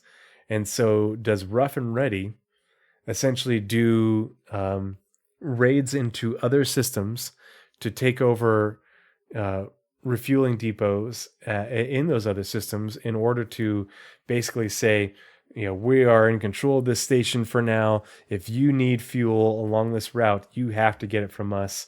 And here's the new price. And if you don't pay, or else, essentially.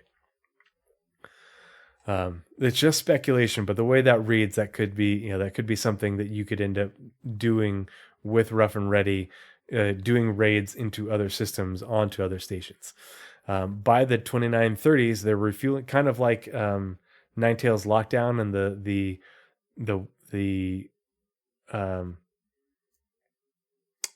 blockade dynamic event. You could be having events like that, but on behalf of or in defense against Rough and Ready. Oh shit, Sergeant Tickles just raided with a party of 41. Thank you so much for the raid. Really appreciate the support. Good to see you, Sergeant Tickles. Hope you're doing well. Hope you had a great stream. Good to see everybody again. Part of the crew. Part of the ship. Part of the Part of crew. the crew. Part of the ship. Part of the crew. Part of the crew. Part of the ship. Part of the crew. Part of the ship. So I'll let the soundbite play, or I'll let the GIF play, but got Sergeant Tickles, man, rating me 2 Fridays in a row. You are the best.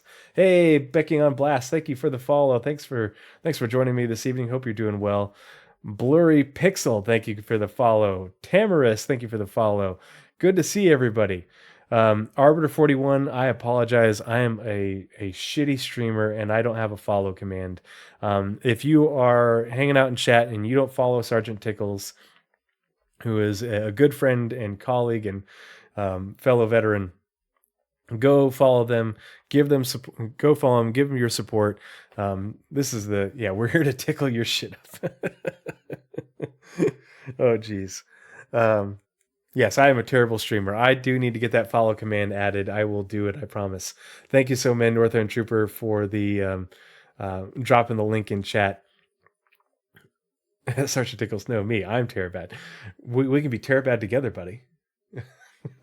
We can support each other in our Terabadness. But thank you so much for the raid. Thanks for the support. Raiding 2 weeks in a row. Good to see everybody. We are nearing the end of my coverage of the lore update to the Pyro system. And it is a huge lore update. There's a lot of really important information that I think is worth everybody's time to read and be familiar with, because there's a lot of gameplay implications. Obviously, they've turned off the Pyro preview, but they did tell us that it's going to be coming back up in the future so more people can experience it. And I hope that when it comes back up, we'll be adding more to the game, because obviously we didn't have Pyro 4, 5, and 6, Ruin Station, as well as a lot of the other stations that are in the outer system. But there's a lot of gameplay implications for those other locations and the relationships with the different factions within Pyro that's talked about in the lore. And so understanding these things will make your experience easier, as well as more interesting and fun if you're familiar with this stuff. So right now we're reading about Rough and Ready, who control some of the stations in the Pyro system and provide fuel and repair support.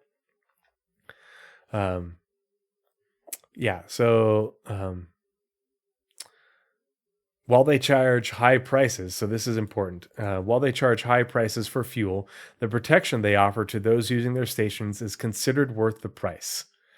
While they charge high prices, the protection they offer to those using their stations is considered worth the price. This is important because if you understand this information, you'll understand why.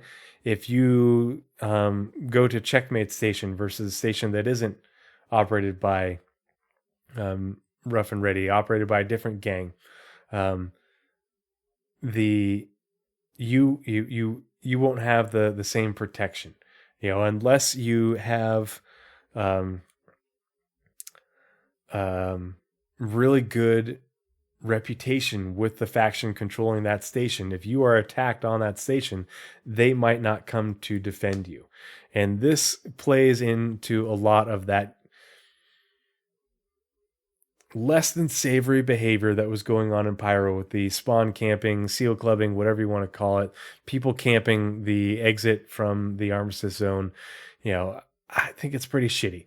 But this is where that comes into play, because the armistice zones are going to go away, but that's going to be replaced with reputation and the trait system. And how that's going to factor in is if you go to a station, controlled by Rough and Ready, and you start shooting up the place and doing the shit that we've seen people doing in Pyro, and just being, sociopaths, they're going to fuck you up. Rough and Ready will fuck your shit up. And you're not going to be able to outgun rough and ready on their own station. Yeah, it's going to be, your people camping are going to get fucked up. Oh, well, I'll just bring, we'll bring in my whole org. And, oh, okay, well, the NPC population is going to outnumber you, and they'll just keep on coming. It's not going to work out well for you. If you are doing that sort of stuff, you're impacting their business. If you go to a station and somebody is there and they have good reputation with, the fire rats or the headhunters, and one of their stations, if you try to do that kind of shit there and you're disrupting their business, because the headhunters are smugglers. And if you are a smuggler and you're at their station and people, somebody comes in and just fills you full of holes because they're a sociopath, well, they're going to get fucked up. Because the headhunters be like, excuse me, you don't come into our house and start shooting our people. Get fucked, boom. So the way things occurred in Pyro are not how they're going to occur in the future. And the people who are trying to justify that behavior as this is Pyro don't understand what Pyro is all about. Don't understand how Pyro really will work. They are just exploiting the state of the game. So keep that in mind. So while they charge high prices, the protection they offer to those using their stations is considered worth the price. Likely in honor of their founder, chess pieces are a prominent part of their symbolism. Interesting. Civil War with pirates. Bring it on. Yes, it'll be. Even if you aren't engaged in that civil war, it'll be cool as fuck to watch. I want to see the pirates fight each other. I want to go to Terminus, which is Pyro 6, and see the pirates launching attacks from their different bases on each other. You want to see those bombing missions that they were talking about? That's where they're going to be. Their major base of operations, Checkmate Station, is located near Monarch's Pyro 2. Obviously, they control other stations, but there are going to be their Checkmate is their major base. So let's see. Here is Checkmate Station. Ruin Station is over here. You can see the green is symbolizing a major station. Now, I don't think... Yeah, there aren't any more... Oh, wait. Does Bloom... No, it just looked like it had something orbiting it. Yeah, it's just the planet little orbit circle things. So it'll be interesting to see if they add more of the stations, the named stations and such, to the star map. But they did update a lot of this. This is very much changed. So Checkmate Station, home of Rough and Ready. Checkmate Station, formerly designated Pyam Farstat 2-4, is a space station that orbits the star of the Pyro system in the L4 Lagrange point of Monarch's Pyro 2. Originally constructed as a resupply satellite for... Elvin Hotel just followed. Thank you so much for the follow. Really appreciate your support. Thanks for joining us this evening. Hope you're doing well. Originally constructed as a resupply satellite for workers on Monarchs, it was abandoned when Pyrotechnic Amalgamated went out of business in 2563. Various outlaw gangs have laid claim to it, sometimes changing the station's name to reflect who controls it. Imaginary Jeremy just subscribed for a month. Thank you so much for the sub. Really appreciate the support.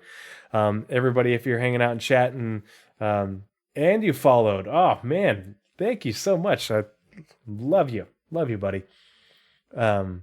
If you are familiar, and those of you who have watched my content before probably are, but we are always any and all monetization I receive goes to stackup.org.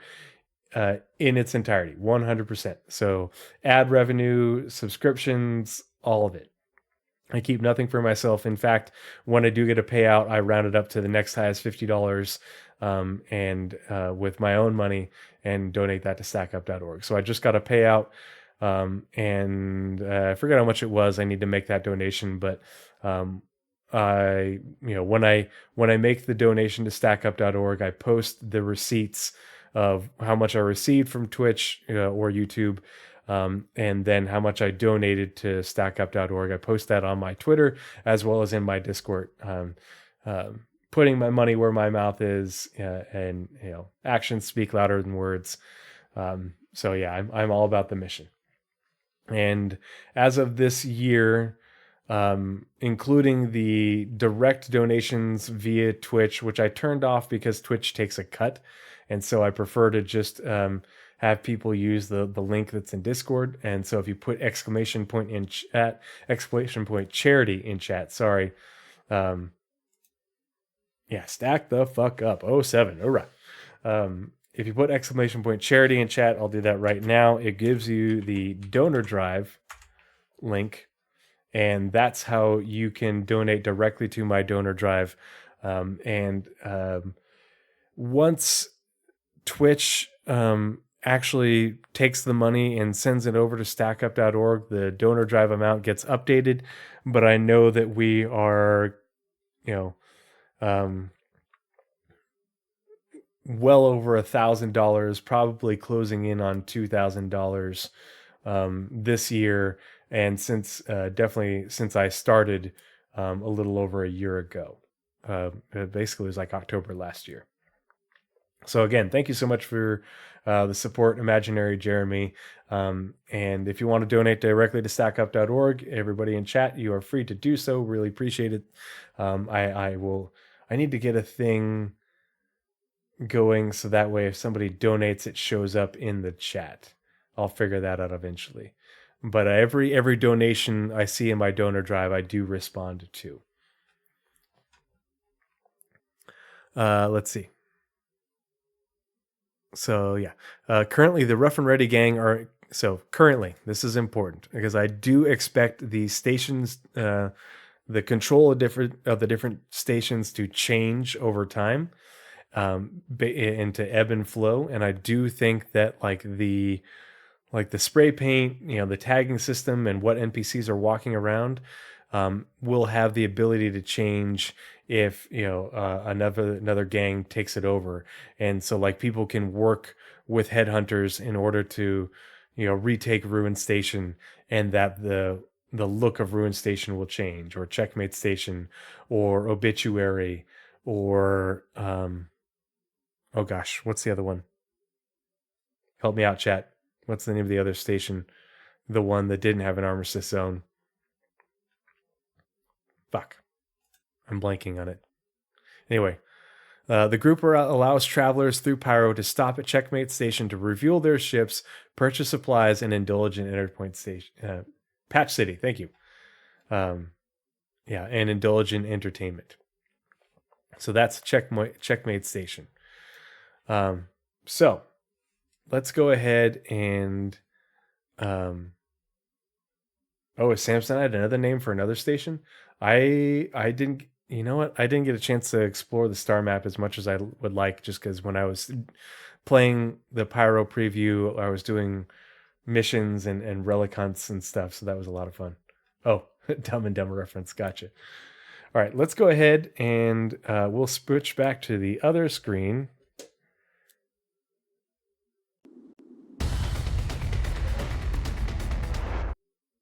Oh, whoops, that's why the soundbite didn't come through. I forgot to turn the sound back on. There we go. Okay, so those of you who aren't aware, this is like the base screen and background for my Lore Equals Gameplay streams, because I got the original OG Lore citizens behind me. Had this made for the stream in particular. Okay, you guys heard it. I didn't. Gotcha. So it still came through. Interesting. I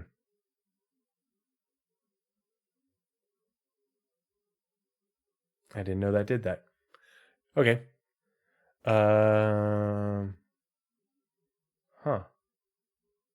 wonder. I'll have to play around with that. So that's all I have for tonight. And it is getting quite late, and I have dad stuff to do in the morning. So I just want to say thank you, everybody who is still hanging out from the raid from the Astropub. And thank you for everybody who joined me from Sergeant Tickles. Thanks again for the raid again, Sergeant Tickles. 2 weeks in a row. You're a fucking legend. Thanks for all the follows tonight, and for the subs. Really appreciate the support. And let's get some suggestion. Who's got a suggestion for who we should raid and send the love on over to?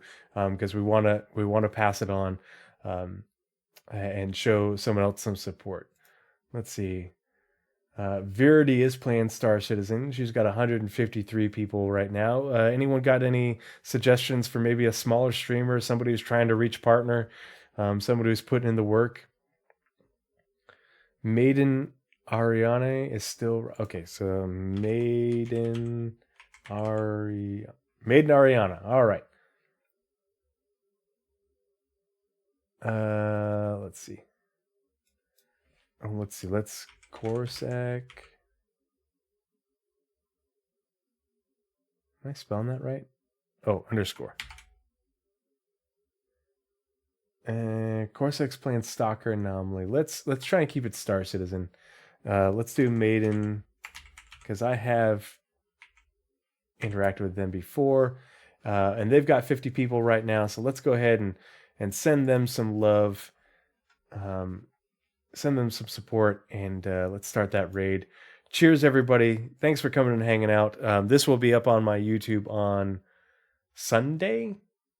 Today's Friday? Yeah, up on Sunday. So if you missed the earlier part, you can check it out there. Lots of really good information, as well as I'll put all the citations for everything that I covered in the show notes. So sending the raid, 69 viewers. Perfect.